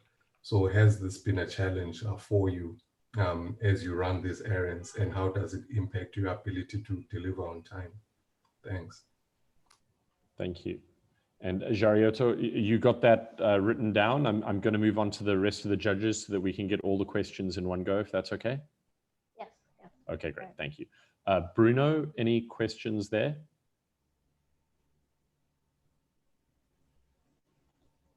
I think that's fine then. Susan, any questions your side?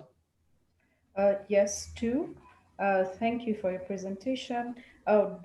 I'd like to know, have you raised any external funding, or how did you get your starting capital? And the second question would be, if someone would offer to invest in your business right now, what would be your priority area?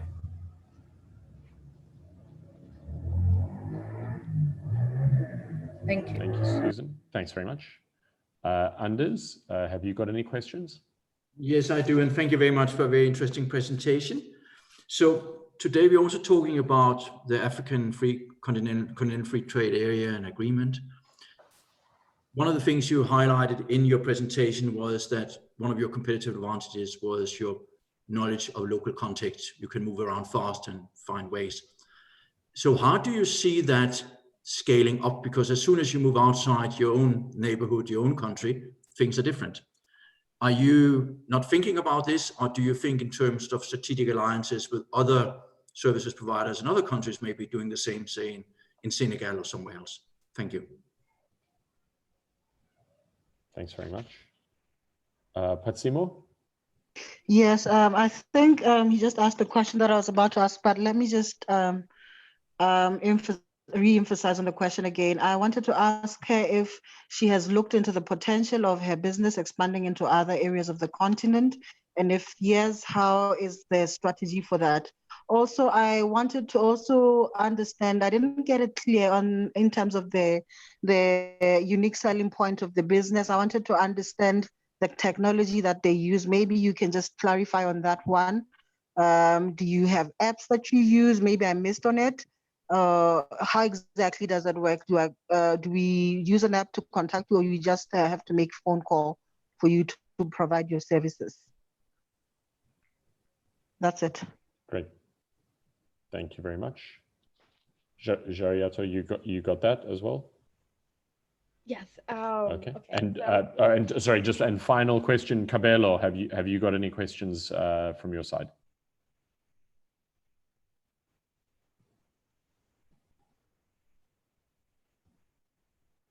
I think that's a no. So, okay, so you've got a few questions.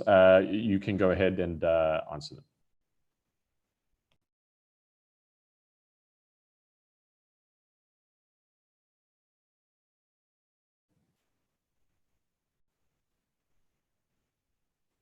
Is the Yonima team there? We can't hear anything at the moment, in case you're on mute.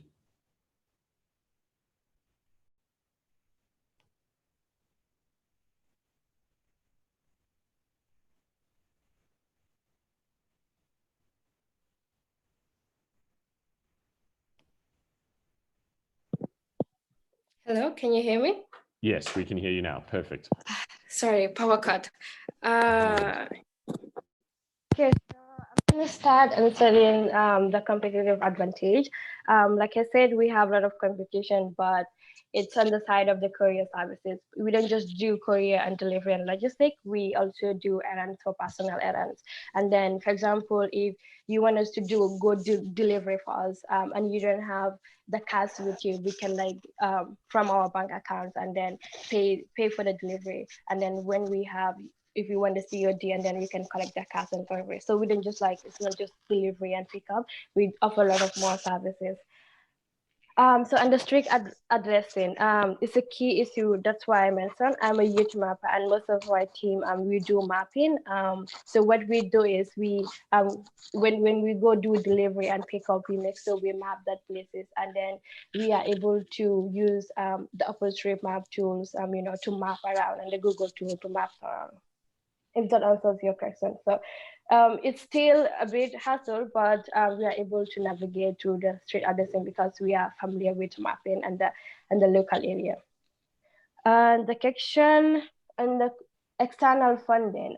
So like my presentation, 2018, we started with $400. That was from family. It was from family members. I started with, and from there, and then 2019, I got 2,500 from the Anziza Prize 2019 finalists, and that's how we move forward to 2020. The priority right now to have an equity share is I just don't personally, I just don't want someone to bring in money. I want someone who will also bring in their knowledge and their expertise when they want to invest in Unima for equity share. The other one is moving to neighboring. So Yonima means send me. So it's a local language that we say both in Gambia and Senegal. Senegal have a different geographical style and all that, and they speak French. But when it comes to local language, we speak the same thing. And I guess when we are ready to move, it's something that from the beginning I was like, Senegal has a bigger market, and the attitude towards errands and delivery is way more than the Gambia right now because it's a new development. The strategy will be how to incorporate it because there's a Unima and there's another errands company that do similar thing in Senegal. So which is it's good. And then I'm almost always in Senegal. I have a family members too. So to go there is more of like having just a concrete strategy and maybe collaborate or not just start from the beginning.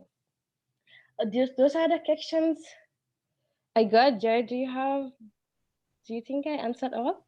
Yeah, I think that was great. I don't know if anything from the judges' side was missed. Anyone got sort of follow-ups? We'll give you another 45 seconds to wrap up. But if you've got a follow-up question, please let me know and we can cut in. Sorry, guys, my connection is very, very bad. I'm going to have to try and disconnect and reconnect again, yeah? Apologies. No worries.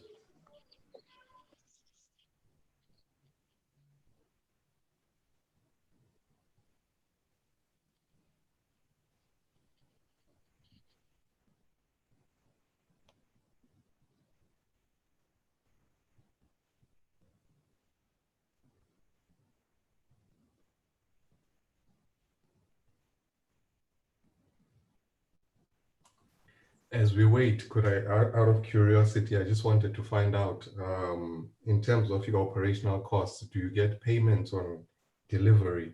And if so, how do you manage to keep afloat as you are, I suppose, operating? Yeah, so because we don't have an app yet which can accept payment, and most of people in Gambia they prefer COD, like cost on delivery, and which is for the e-commerce, like we do that for them. So it's an extra service we do for them. So we collect the money and then save it in our bank account, and then the Unima bank, and then we'll be able to give them their remittance after removing the delivery cost from there. So it's still new to Gambia to have, to do payment to maybe mobile money or something, or maybe PayPal or something. That's the target for the Gambians in the diaspora who are willing to do payment with PayPal or their bank account. So we're working on that. Great. Perfect. Okay, so I think the judges are all good in terms of taking down notes. Thank you very much to the Unima team for their presentation. I think it was great. I'm going to hand over to John now to help coordinate the next two presentations. John? Thank you, Jayat, very much for bringing us so far. We have more two presentations to take. I guess the team, our whole eco-friendly business is ready. If you are ready, kindly share your screen so that you start a presentation. Our whole eco-friendly business. Hello. Hi. I would like you. Yes. Thank you. Okay. Can you share? I would like you to share my screen. To send my presentation. Okay. Yeah. Bukamo, can you kindly share the screen?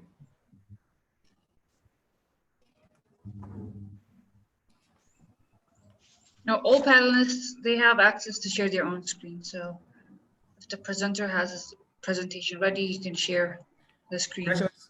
Precious, are you having a technical challenge while you are requesting we share? Yeah. Yes. I'm having a technical challenge. Yeah. Okay. Thank you. Okay.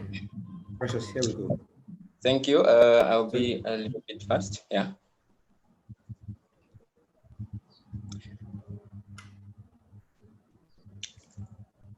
Good afternoon, everyone. My name is Precious Tipiri. I am the co-founder and CEO of Awao. Awao is a 100% eco-friendly products producing and recycling startup in Lilongwe, Malawi. On the screen, please. Next.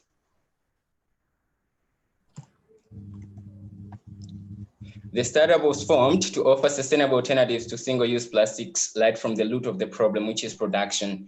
The growing pollution in Lake Malawi gave Awao the need to add plastic recycling and save the environment. The idea will make available sustainable alternatives and help to reduce the number of plastic waste in the region. Next.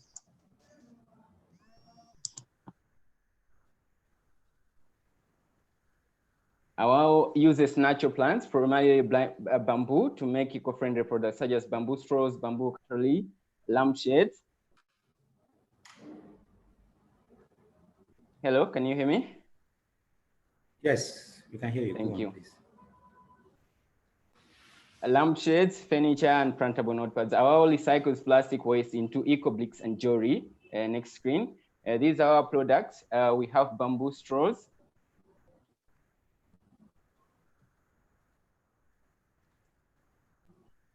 And on the other slide, we have plantable notepads.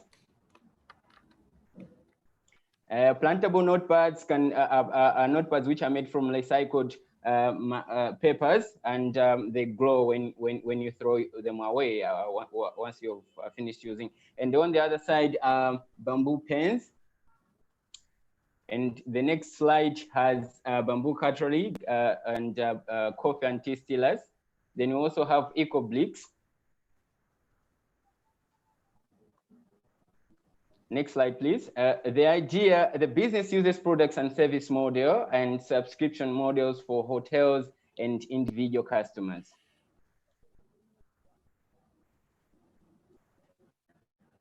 The problem of single use, in Malawi and in Africa, we have the problem of single use plastic pollution. And Awao came in to provide sustainable alternatives so that customers can start switching from plastic, single-use plastic straws, single-use plastics to sustainable alternatives. That's phasing out single-use plastics. The problem of, next slide, please. The problem of single-use plastics as pollution and the need for environmental friendly products poses an opportunity for Awao. Our products help customers have access to environmental friendly products. The next slide on market and suppliers. Thank you. Our market includes superstore chains, hospitality industry, hospitals, households, schools, organizations, and individuals. Our main suppliers include bamboo farmers from the Lulo Lilongwe, hardware, and schools. All these are based in Lulo Lilongwe, Malawi. The next slide, please. On competition, single-use plastic producers and imported sustainable alternatives, as well as recycling entities, are our main competitors. The business stands a better chance over these products because of affordability, convenience, belonging, and ethical and sustainable production. May you move to impact on job creation? The business will create more jobs due to growing number of people living responsibly. An increased production and market expansion in the region translates to an increased job creation and sustainability for the youth. The transfer of skills, knowledge, and improved livelihoods among farmers, employees, and the whole supply chain will lead to an informed and productive workforce. Next slide on innovation. The business idea is innovative as it seeks to address both sustainable alternatives, provision, and recycling. In the same vein, the business idea in innovation extends to its innovative products. The business idea seeks to tackle plastic pollution on both sides with more resources poured on sustainable alternatives. The business idea is also using technology on payments, market, and other needs. On leveraging AFCT and COVID-19 response, Awao's access to continental market means increased production to meet customers with diverse needs. Trade competition in AFCTA will help Awao be competitive and innovative to maintain and grow customer base. The next slide on management team. Precious, can we be wrapping up? Okay, Awao has an adequate team that effectively manages finance, production, marketing, and environmental and social aspects of the business. On financial sustainability, the 5,000 will be doubled, and we have profitability projection in year 2 and 3. The business has the potential to grow and make profits with the evident change in conscious consumer behavior, of protecting the environment, increasing production and investing in new sustainable products will meet the diverse market needs and create job opportunities for youth and women and ensure long-lasting environmental and socio-economic impact. Thank you for your attention. Thank you, Precious, for the presentation, and sorry for the mismatch in the presentations. So I'll move on to the judges. Anders, any comments? Yes, thank you very much for a very interesting presentation. I think focusing more on green is so needed in this world. So I have two questions. The first one is, while you spoke to some numbers at the end, is this a going business, and have you a customer base? How is your sales going? I see a lot of ideas, intentions, visions, but I don't hear so much conclusion on so what has happened. Have you been able to launch? What are you after? Are you after some investments into your business? And my second question is similar to the one I raised to the first presenter. So what are the biggest risks you see in your business, and how have you managed or want to manage or mitigate these risks? Thank you. Thank you. Cabello? Cabello, any comment, please? All right. Babongide? Thanks. My first question would relate to, well, I mean, the issue of sustainability, climate change, and recycling is a new frontier in Africa, in a sense, well, globally, and more so here. And I think your biggest barrier would be the issue of the culture of recycling. What are your plans to tackle the culture of recycling at your local level? Then the second question is this type of business a type of trade, is it tradable across borders? Have you thought of that in the spirit, given that the whole concept of this summit is on the African Continental Free Trade Agreement? Thank you. Thank you. Dr. Susan, any comment? Just one. I was wondering whether the team has done any cost analysis. How much are they going to cost their products in as much as they're going to be eco-friendly? And how will that compare to already the very, very extremely cheap single-use plastics? Thank you. Pachimo? Thank you, John. I must mention that the idea of plantable node pads really excites me. But just like Anders had asked, I want to know if the business is already in operation or it's still at ideation stage. And if it's already operating, maybe just quickly highlight the financials, like the standings of the financial standings of the business. And who you're working with. I also failed to get competitors. Do you locally have competitors in Malawi? I guess maybe just highlight those few things. Thank you. Thank you. Bruno, if you are there, kindly unmute and comment. Bruno, are you here with us? Okay, thank you. So over to Precious. Kindly keep your response brief and concise. Thank you. On is the business a going concern? Yes, the business is a going concern. We started in November 2019, and that's when we launched, and we've sold to many markets and many markets, stores in Malawi, as well as in Zambia and South Africa, with with a few orders from those countries. We started with $50 US, but with funds, we hope that we can do a lot and expand our production. Now, on sustainability, on recycling, we have engaged cities and city councils, and we also have engaged in institutions such as schools and hospitals, so that we go together and recycle. On how much are they going to on products cost, we are making sure that our products cost very our products are very affordable. We are benchmarking with plastic. For example, bamboo straws. We are benchmarking with plastic straws so that we are live at a well price. And we've sold bamboo straws in Malawi as well. So people are very excited about the price of our products. Yes, the business is in operation, and we have so far raised $1,500, but we started with $150 US. Yes, we do have competitors. Presses selling cardboard straws for bamboo. Let's say presses selling cardboard straws and plastic straws. So those are our competitors. And we do think that we have also analyzed the markets in other countries as well. For example, in Zambia, we've received a lot of orders, but due to our production capacity, we can't meet that. We've also received orders from South Africa and all the way from Nigeria, but we can't reach that at the moment. Thank you.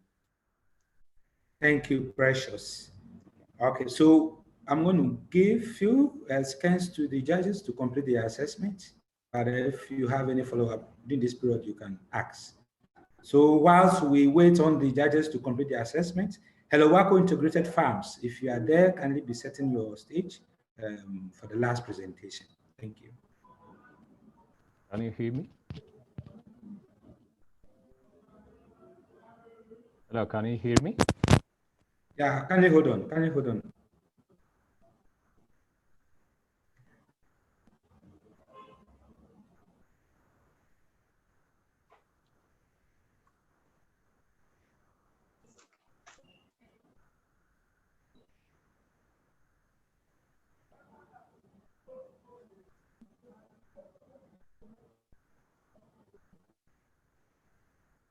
A few seconds for the judges to complete the assessments. Then the Lewako farmers, you can start your presentation. You can share your screen now, the Lewako Integrated Farm.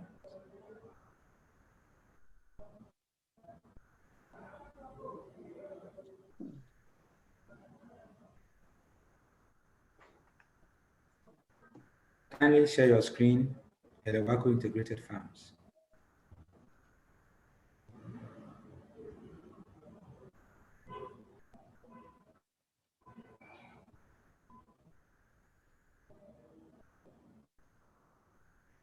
We can't see your screen.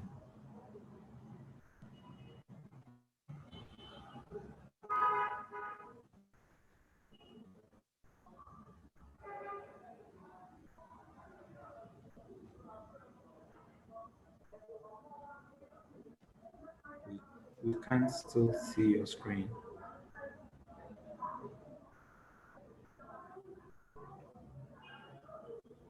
Okay, can the technical team assist us to project this presentation, please?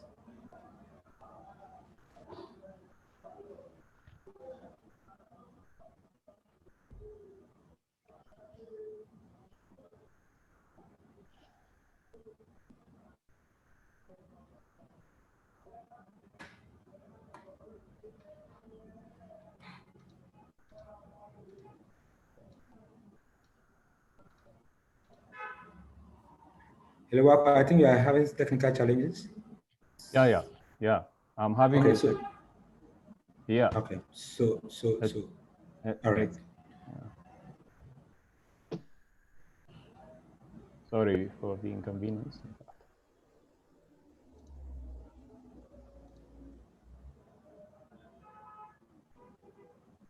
In the meantime, I'd like to remind panelists, if you have not changed the name to your names, please do so, because I see 3 panelists with the same name, with the generic name that was given to them.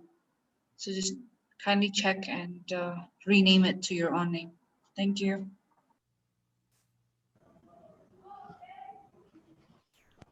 Yes, thank you very much.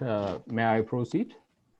Okay, you have 5 minutes maximum, please. Yeah, and my presentation is realized on Haile Wako Integrated Farm. I'm the co-founder, and you know, about 9 million people are in food starvation in Ethiopia every year. Maybe next slide. Next, please. Yeah, in food starvation. My idea relies on solving critical prevailing challenges of the community by using innovative agribusiness approach. My farm is an agribusiness engaged in climate-smart seeds production and distribution. We are using also the outgrower scheme by inculcating around 1,000 farmers to produce seeds and to supply. We have the scaling up plan that is to scale our business to establish tomato paste processing and also the consulting firm. We have, I by myself, by my name, I have secured the business consulting firm called Adunya Haile Business Consulting. My firm has been selected as one of the finalists to pitch my agribusiness idea at the IAF in Cape Town, South Africa. Next slide, please. You know, when you see the market, only 3% of seeds are supplied in Ethiopia every year. There is high demand as compared to the seed supply. Not expanded companies like tomato processing companies like tomato paste processing to address the market. And there is also, you know, a lesser culture of using consulting services too. So my business is not only to produce seeds, especially these haricot beans, sorghum, maize, and but also to get engaged in the service sector. As I am a professional, I have a MA in development economics, and so I want to also get involved in professional consulting services. So the market share of my seeds business till now is 0.05%, and my consulting firm, as I have already secured, you know, next slide, please. As I have already secured, you know, the professional certificate, I have already made an agreement with a Tunisia-based company known as United Commodities to work with, to import, you know, processing machines to deliver for companies in Ethiopia, so that I have indirectly on my part address ACTFA, that is African Continental Free Trade Agreement. These are the supply or the seeds that I am supplying so far, and the agreement that I have signed with 1,000 farmers, and the employment creation that is already made with my company alone is for 40 women and for 60 men. And this is in short what the market supply looks like. Next slide, please. My competition is, you know, my competitors are, you know, the farmers union such as Lume Adama, Mekibatu, Ada, Liban, Bacho. These are but I have a comparative advantage as compared to this farmers union in that in terms of client quality, in terms of registration on United Nations Global Market Platform to compete for tender bids, and also in technical know-how. Next slide, please.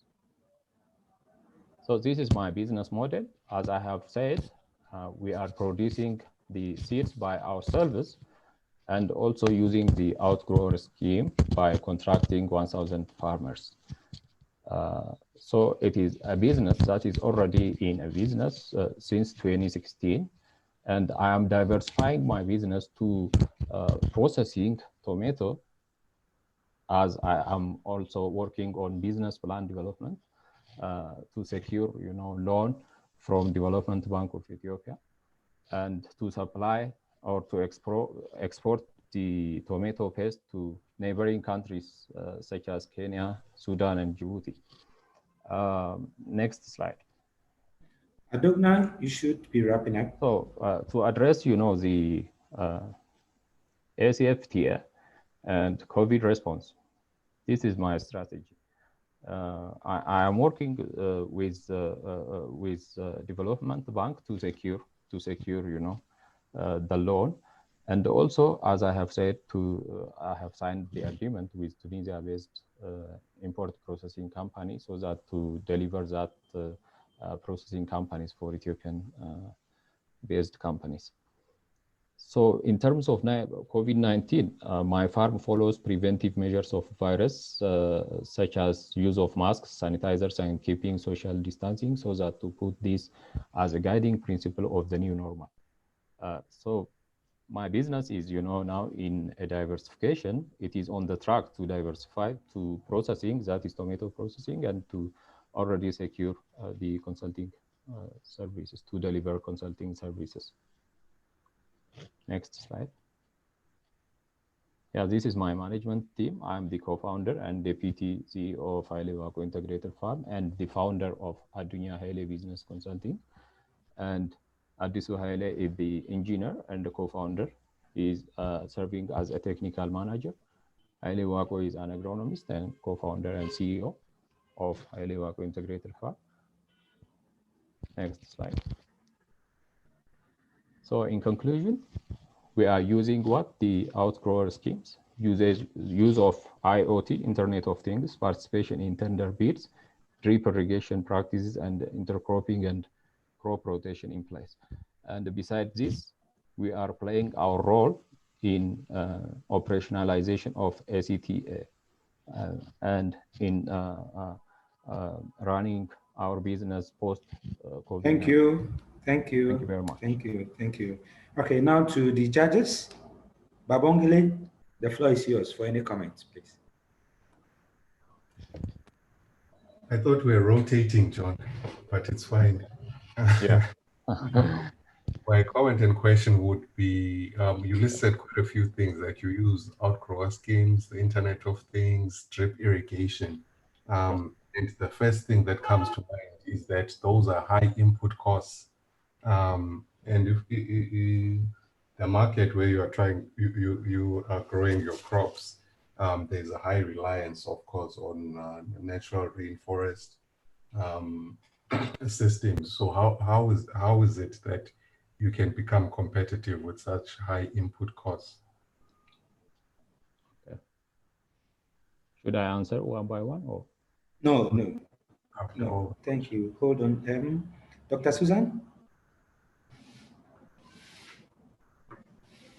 My question is regarding his production and what is your current production capacity for the seed? Okay. Okay, thank you. Mr. Anders? Thank you very much. Thanks for a very interesting presentation. My questions are linked to the financial side of things. I didn't think we hear so much about that. Is it a good business?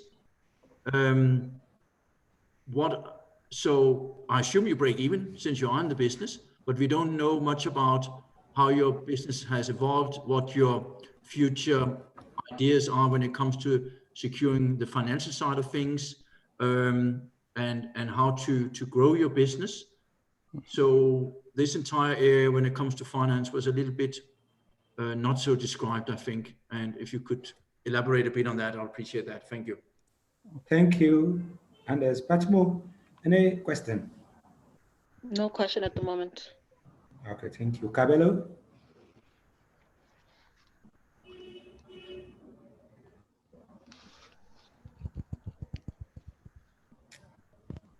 Cabello, any question, comments?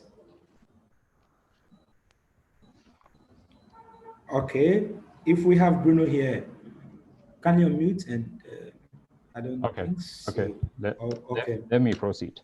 Right. With regard to high input cost of high cost of inputs, for instance, drip lines. I got drip lines from Ethiopian Agricultural Research Organization and from Office of Agriculture in the form of donation. I haven't bought the, as you know, they have seen my work. my commitment and engagement in the area, so that they delivered me these drip lines in the form of donation. I haven't bought that drip lines. The second question is with regard to the production capacity of seeds. Per annum, I am getting about 250 quintals of seeds by myself. But from the farmers, I get about 1,500 to 2,000 if the rainfall is good, to 2,000 quintals per annum, so that I compete on tender bids using the UNGM, United Nations Global Market Platform. So I follow the tenders, so that if I won that tender, I supply for FAO and other companies.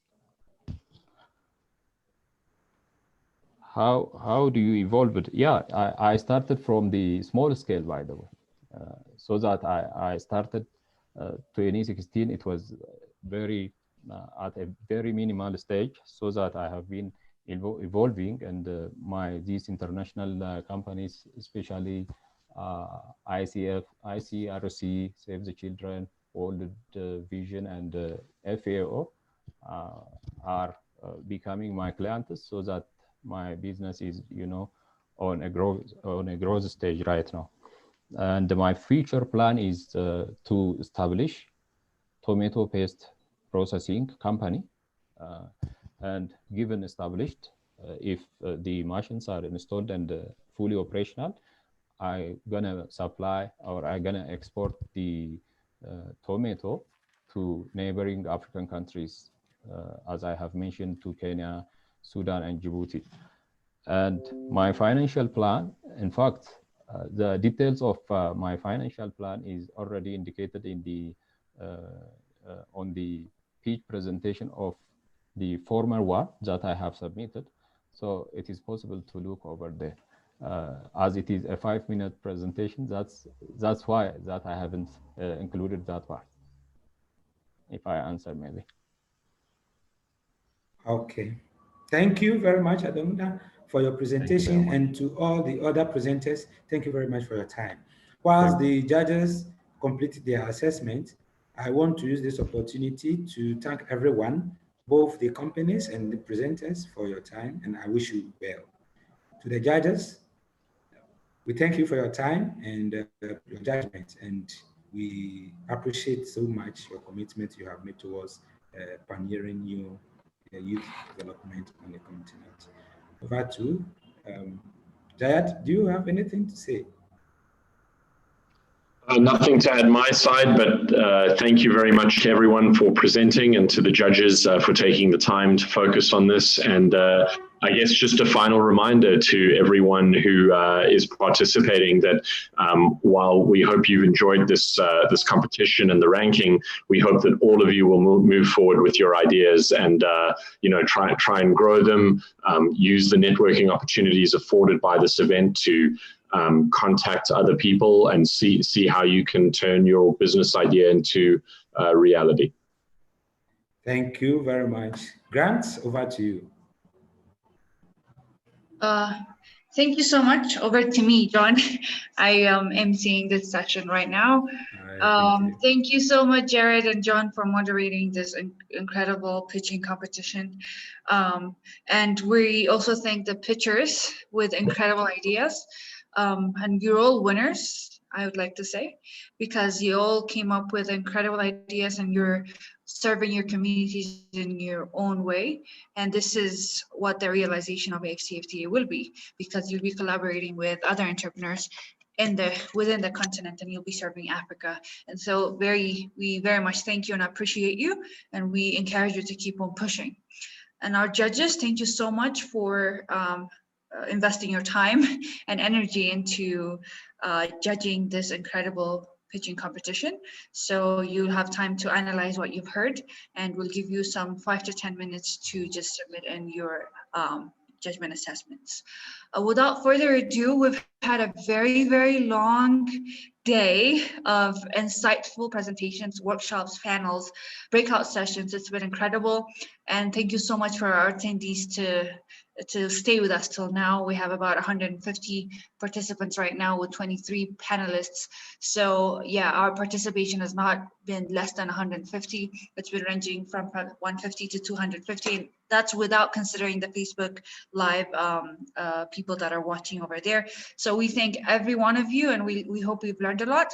And we're going to take a very short music break. Yeah. So our ICT people, please go ahead and open one song for us to feel energized and to also analyze what we've learned today before we head on to our closing remark by Dr. Raymond Gilpin. So we'll just take 2 minutes to just be energized. So Laone, is the music ready? If it's ready, please go ahead.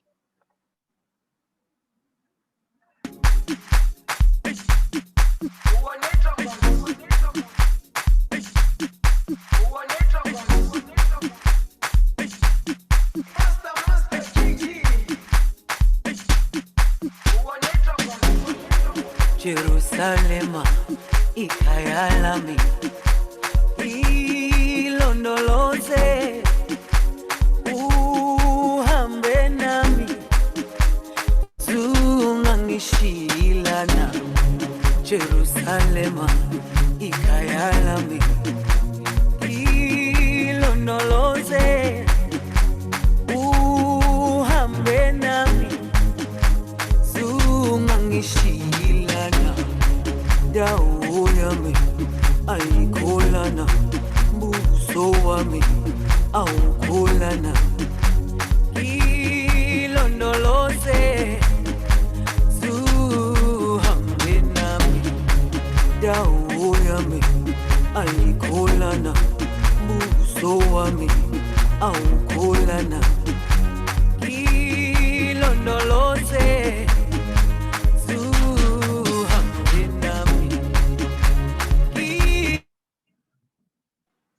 Thank you so much, our team are from the engine room.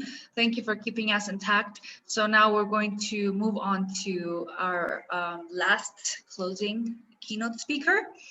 Allow me to introduce Dr. Raymond Gilpin.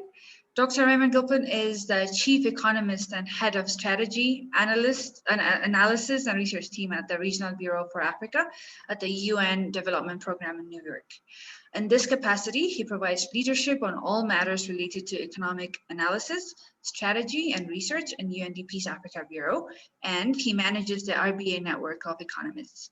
Prior to joining UNDP, he was the academic dean of the Africa Center for Strategic Studies in Washington, D.C., and economics director at the United States Institute for Peace, where he also chaired the task force on business and peace and managed a web-based international network for economics conflict. He's also worked at the African Development Bank and the World Bank. Dr. Gilpin was inducted into the Martin Luther King Collegium of Scholars at the historic Morehouse College in Atlanta in 2015, and recognition for his work on economics and peace. He holds a doctorate from Cambridge University in the UK. Thank you so much, Dr. Raymond. Over to you. Thank you so much, and thank you for including me in this, what sounds as if it's been a wonderful YALDA summit. Congratulations to all the pitchers and everybody who has been involved in one way or the other. I just want to close by probably providing some context for a lot of what you have discussed. You know, I see Africa as a continent of promise.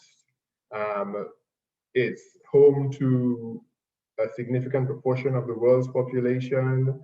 It's been doing very well in terms of economic fundamentals, and it has a lot of untapped potential. But even then, we still have a lot of stubborn challenges persisting. Corruption. Just last month, the UNCTAD, released a report that showed that $90 billion leaves Africa illicitly every year. UNDP has been supporting African countries to strengthen capacity, close the gaps, and in January this year, we released our strategic offer in Africa, which has 6 impact areas and 6 foundational enablers. And a lot of the issues raised here are very similar to the conversations you've been having. But then there was COVID. As of yesterday, 1.4 million cases have been reported across Africa. But the epidemiology of COVID in Africa has been different from elsewhere in the world. Africa accounts for 17% of the world's population, but has only less than 3% of the total COVID cases. And we see a concentration, the top 10 countries accounting for 83% of the cases. But even so, even with the very few numbers, if we have to flatten the curve in Africa, because the global capacity average in Africa is the health capacity average in Africa is much lower than the global average, we'll have significant problems even if we have a small uptick in COVID cases. But COVID has really had a very devastating socioeconomic impact on the continent. A continent where 75% of the people are in the non-formal sector. A continent where productivity losses have skyrocketed. A continent where the demand for our exports have tanked, while the value and supply chains for our imports have also been affected. External debt stock is likely to rise, but debt servicing challenges are going to be very, very, very, very serious. The UN system has responded through the immediate socioeconomic response to COVID with 5 pillars: health first, protecting people, economic response and recovery, macro response, social cohesion, and community resilience. UNDP has gone a little further. Building on the 5 pillars, we have 4 important areas that we are looking at: social protection, the green economy, digital disruption, and governance. If we are going to be able to engage the business sector, if we are going to be able to grow opportunity for young people, if we are going to be able to make that critical difference, we need to be able to guarantee that digitization is going to disrupt and provide leapfrogging opportunities. The governance system will not just be about the government, but how we manage the resources that we do have to go where we would like to go. The sustainability issue is particularly important, but also social protection. In all of this, it's important to recognize that Africa's development cannot be guaranteed through aid. Africa's development can't be guaranteed through handouts to individuals or to governments. It has to be an assets-based approach, one that focuses on the household level. Because when you could optimize assets at the household level, production, consumption, sustainability become a lot easier. And this is why, whether you're thinking about the 4th industrial revolution, you're thinking about private sector business, we have to, change the narrative. So we don't rely on aid to get us to the next level. It has to be trade. And this is why understanding what the African Continental Free Trade Area Agreement is all about. There's been a lot of numbers thrown around about the Continental Free Trade Area Agreement. It's likely alone to bring 30 million Africans out of poverty. The market size Africa is currently under 3 trillion. It's about 2.5, 2.6 trillion dollars. In a couple of decades, it's going to go up to 6.7 trillion.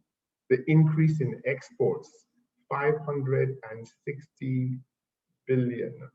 Increases in income to African countries, 450 billion. And about 65% of this increase in income is going to come because of trade facilitation issues. We're also going to see, anticipate increases in wage gains for both women and men. So all of this is great, but we do need a strategy to think beyond how many countries have ratified, what ratification means, the signatories. All of this is good. But the more fundamental questions that have to be asked is, how do we understand what's going to happen to Africa's trade in a post-COVID world? We did some simulation exercises looking at 10 African countries, and we found out that trade with Africa, these 10 countries representative of Africa, generally in the East, West, South, and the islands, in 2020, if you look at trade between African countries and the rest of Africa, the blue means positive, the pink and red means negative. Because of COVID, we're going to see a bit of in the 20s, a lot of blue, then it starts going towards pink. And why is this happening? It's happening specifically because in trade theory, you think about, is a trade initiative trade creating or trade diverting? And a lot of what we are doing now in terms of thinking through ways to boost intra-African trade is trade diverting. And this is not sustainable. So we have to go back to the drawing board. And the central thing is exactly what you have been discussing today. How could youth innovation and youth entrepreneurship lead to the kind of trade creation that would make intra-African trade sustainable over time? To be able to do this, there's a number of things we need to do.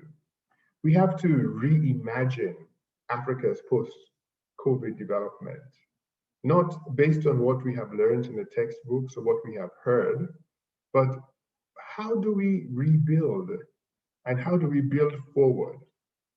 How do we change the trade, aid, and finance architecture? How do we reconfigure that? As I mentioned earlier, COVID is leading to serious stresses in terms of debt service. The G20 has a debt forgiveness, a debt service postponement initiative. It doesn't cover the whole of Africa. It doesn't provide enough. How do we reconceptualize the social contract? Because governance is key. How do we reposition Africa's private sector? If you talk to the average person across Africa, it's all about how do I get a government contract or what does the government do? But the private sector is not just the engine of growth, but is the sustainer of innovation. How do we reposition the private sector, people like you, to be able to do this and reevaluate the connection between security, governance, and all the great things you have been talking about? And lastly, how do we recalibrate Africa's external relationships such that they're not of an extractive nature, but they reinforce all the excellent things that are going on in Africa and that lead to the sort of change that we're looking for? All of this is not going to be easy. All of this is not going to be straightforward, and all of this is not going to happen over the short run. It requires not just the dedication and the enterprise and energy of you as young people, but it also requires a changing of the norms. We have to change the narrative, and so that we see the possibilities, we address the loopholes and the gaps, and we build on the shoulders of a lot of the excellent work that's already being done to give space to entrepreneurship, businesses, and the dreamers to be able to make this sort of change that will not only put Africa back on track to attain the Sustainable Development Goals, but would create the sort of Africa that ensures stability, security, and opportunity for all. Good luck once again. Thank you for inviting UNDP to be part of this. And we look forward to all the excellent, not just ideas, but innovations that are going to come up from and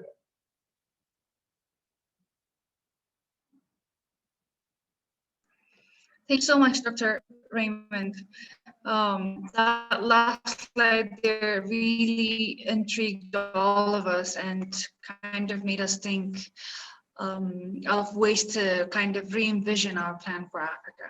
So thank you so much for leaving all our youth with all those 6 questions, comment section, and everyone was like, yeah, thank you so much, Dr. Raymond. Thank you for the presentation. The agenda 2023 is the way to go, and thank you for trusting the young people to drive the African agenda to the way forward, the right way forward. So now we're going to move on to announce the winner of the Christmas Day competition. So I'd like to invite the YALDA South Africa President, Tekoza. It will be me and you to announce. I'll give you the floor so you can unmute and also open your video.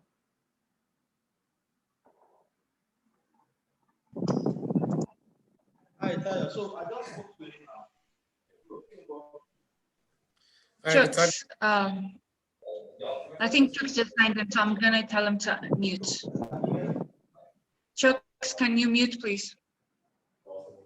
Thank you.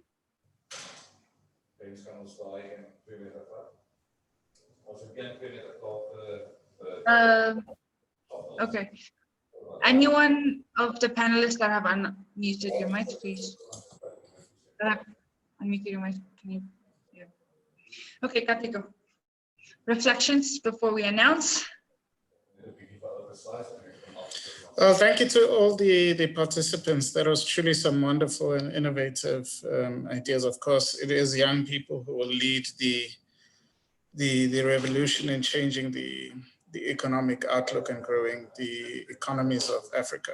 So thank you to all the participants, and thank you so much to the judges for availing yourselves to assist us in this endeavor.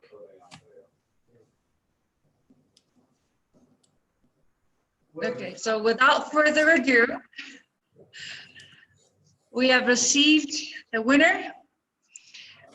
It is the last presenter from my own country, Ato Adunya Haile from Ethiopia. That's the winner. Congratulations. Congratulations. Congratulations, Ato Adunya. Mr. So you can unmute and let us know. What a great platform. I thank you very much. Yeah, I'm very much happy. Yeah. Thank you, Betania. It was a tough, the team. It was a tough competition. Yeah. All the pitchers had incredible ideas, and I'm very happy that all of you are already implementing your visions towards the right, and you're driving the agenda towards the right direction. Sure. So Adunya, you're the rightful receiver of the $5,000 equity investment from YALDA. Congratulations. Yeah. Thank you very much, Vitania. Congratulations, Adunya. Congratulations. Thank you very much. I thank you very much, Koza. So this is only congratulations to all the other participants as well.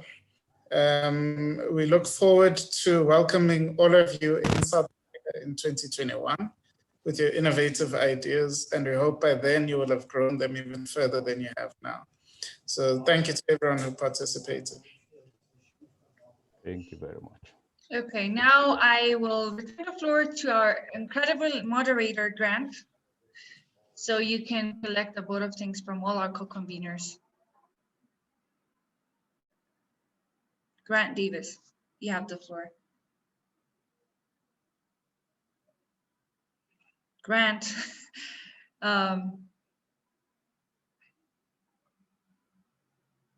Okay, if not, I'll go ahead and give the floor to our co-conveners to say their vote of thanks, to reflect on what we have done. We have 7 minutes to wrap up. So first, I would give the floor to David from the ITC.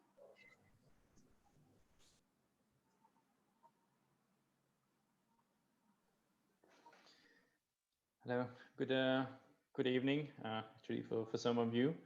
Well, just to say that I would like to, well, to really a big shout out to YALDA for making this happen. I remember, well, a month and a half ago we spoke about the 12th of November as a date, and well, we say, well, that's a challenge, but well, we could make it, and we could make it thanks to your leadership, YALDA. So very well done. A big applause to you.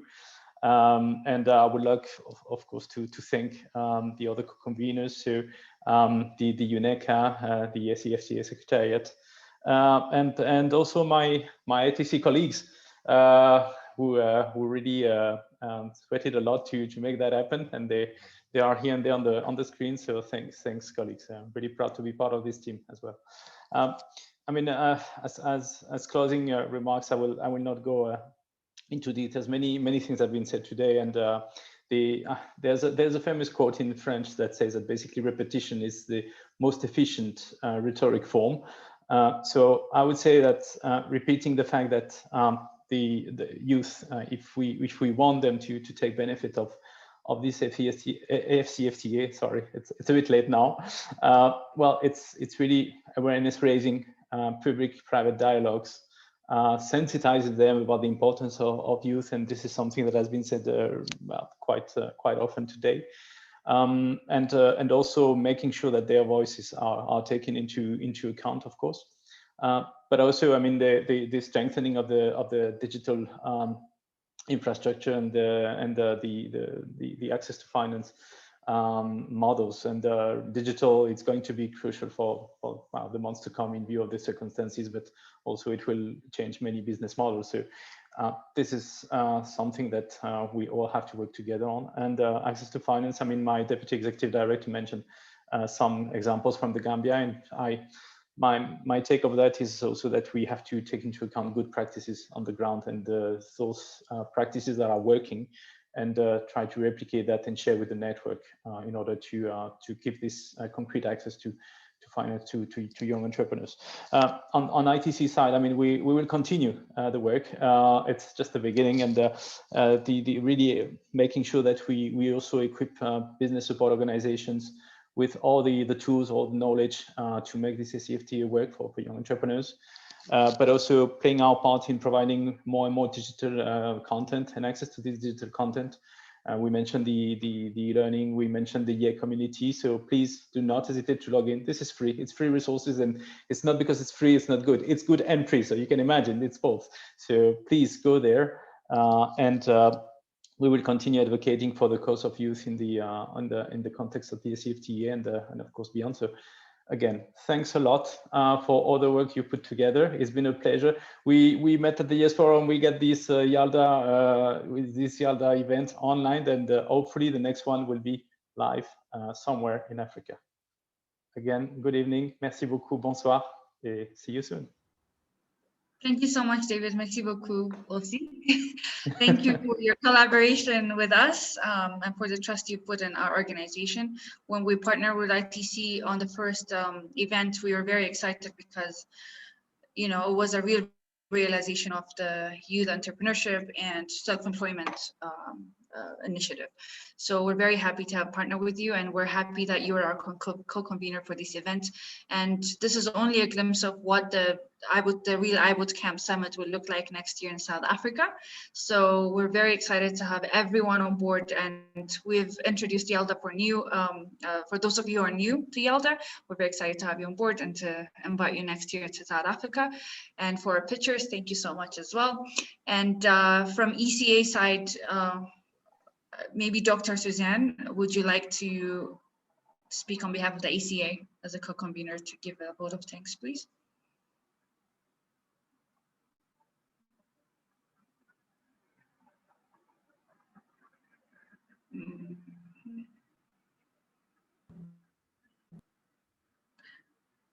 Dr. Suzanne, if you'd like to give the vote of thanks on behalf of the ACA.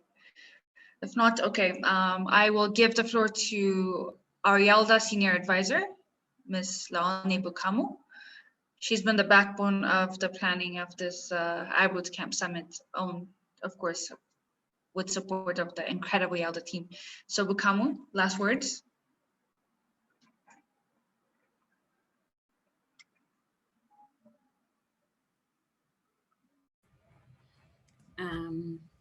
Whilst we wait for Bukamo and Yoneka to say closing words, let me just close off from YALDA South Africa. We look forward to hosting all of you in 2021. Thank you very much to our partners, Merci beaucoup, ITC. Thank you to Yoneka. Thank you to the Continental Free Trade Agreement Secretariat.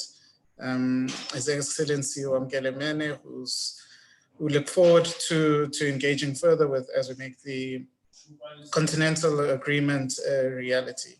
And thank you so much to the participants who stayed through with us throughout the day. We really appreciate that young people are interested in driving the agenda of Africa's growth. So thank you so much to everyone, and may you all stay safe and keep well. Laona, Bukamo, you can say a vote of thanks. Yes, thank you, everybody. I would like to thank all the co-conveners, starting with ITC, of course, the United Nations Economic Commission for Africa, the AFCFTA Secretariat and the African Union for this fabulous, fabulous cooperation. It took us 5 weeks almost, or 6 weeks, if I can look for the minutes, because yesterday I sent the minutes saying week 6. It took us 6 weeks to plan this, and we've all done such superb work from everybody. And lastly, I'd like to thank the YALDA team. You guys are just phenomenal, taking all the time. I always remind people when we do these events to remember that the YALDA team are all volunteers. They are all either working full-time for something or they're in school. We've taken time off today from our various other schedules to be here because we strongly believe in doing what we can for the development of the African continent and to give back to the young people of the continent because we love and believe in our continent so much. So I do not want to take too much time as well because I know some of you, your data is about to run out if it hasn't already. And I'd like to also thank our MCs, Grant and Ntanda and Bitania, for taking us through this wonderful day. Unfortunately, Ntanda had some really, really terrible network issues, so you didn't get to see her today, which is exactly what we've been talking about is digital access on the continent. She was calling out of Malawi and was not able to connect. So with that, again, thank you so much. I hope you're as exhausted as we are. And the reason why I hope that you're exhausted is I don't want anybody to feel that, oh my goodness, what was this all day? It's called i-Bootcamp for a reason. So if you're not tired after the i-Bootcamp, then we didn't really have an i-Bootcamp. So I'm glad everybody's exhausted. I'm glad everybody can't wait to get to sleep or to relax, because then it means we did our job. But most of all, I hope everybody, the content was so rich and everybody now realizes as young people the part that we have to play in the realization of the AFCFTA.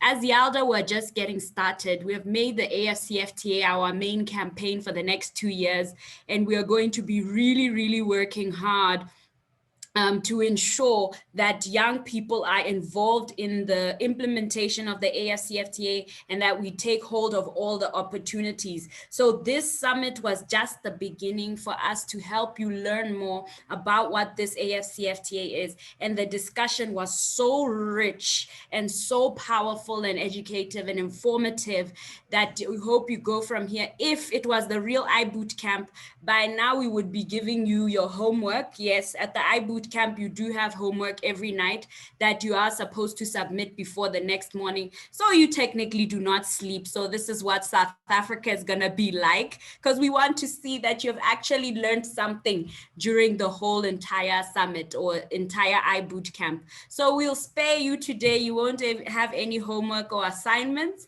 but we hope you continue to learn more about what this AFCFTA is, and we join us in our mission to ensure youth are at the forefront of the implementation of the AFCFTA. And with that, I conclude and thank everybody. And I ask again on behalf of everybody, if there is a representative from the Economic Commission for Africa, because we can't really see people's names, because some of you, I sent people my link by mistake because we didn't know how Zoom worked. So if you please from the ECA and can give your concluding remarks, that would be great. Or Dr. Susan Musembu, if you can say some concluding remarks from ECA, given that they recommended you, we would really appreciate it. But that is all from YALDA on our side. Thank you so much, everybody. Let's make this AFCFTA a reality. Thank you.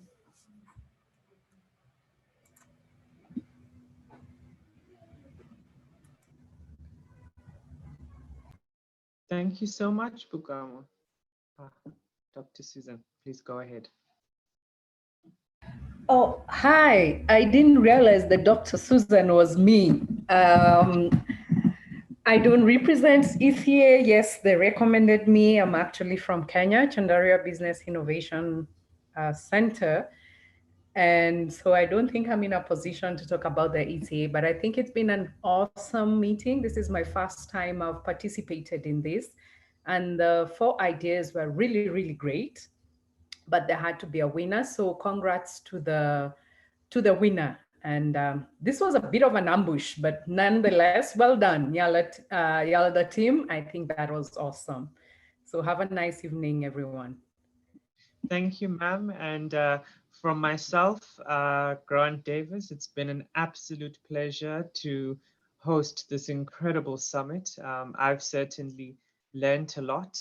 And thank you to all the participants. Reading some of the comments and the commentary given really has inspired me to think about, what am I going to be doing today, tomorrow, every single day, to live the values of this great continent and to contribute to its economic growth. Thank you all, and I wish you a wonderful evening. Thank you. Thank you. Bye. And this concludes our session. Bye, everyone. Stay engaged with us. Follow us on Twitter, follow us on Facebook, send us an email if you want to start a branch in your country. Have a great evening. Thank you, everybody.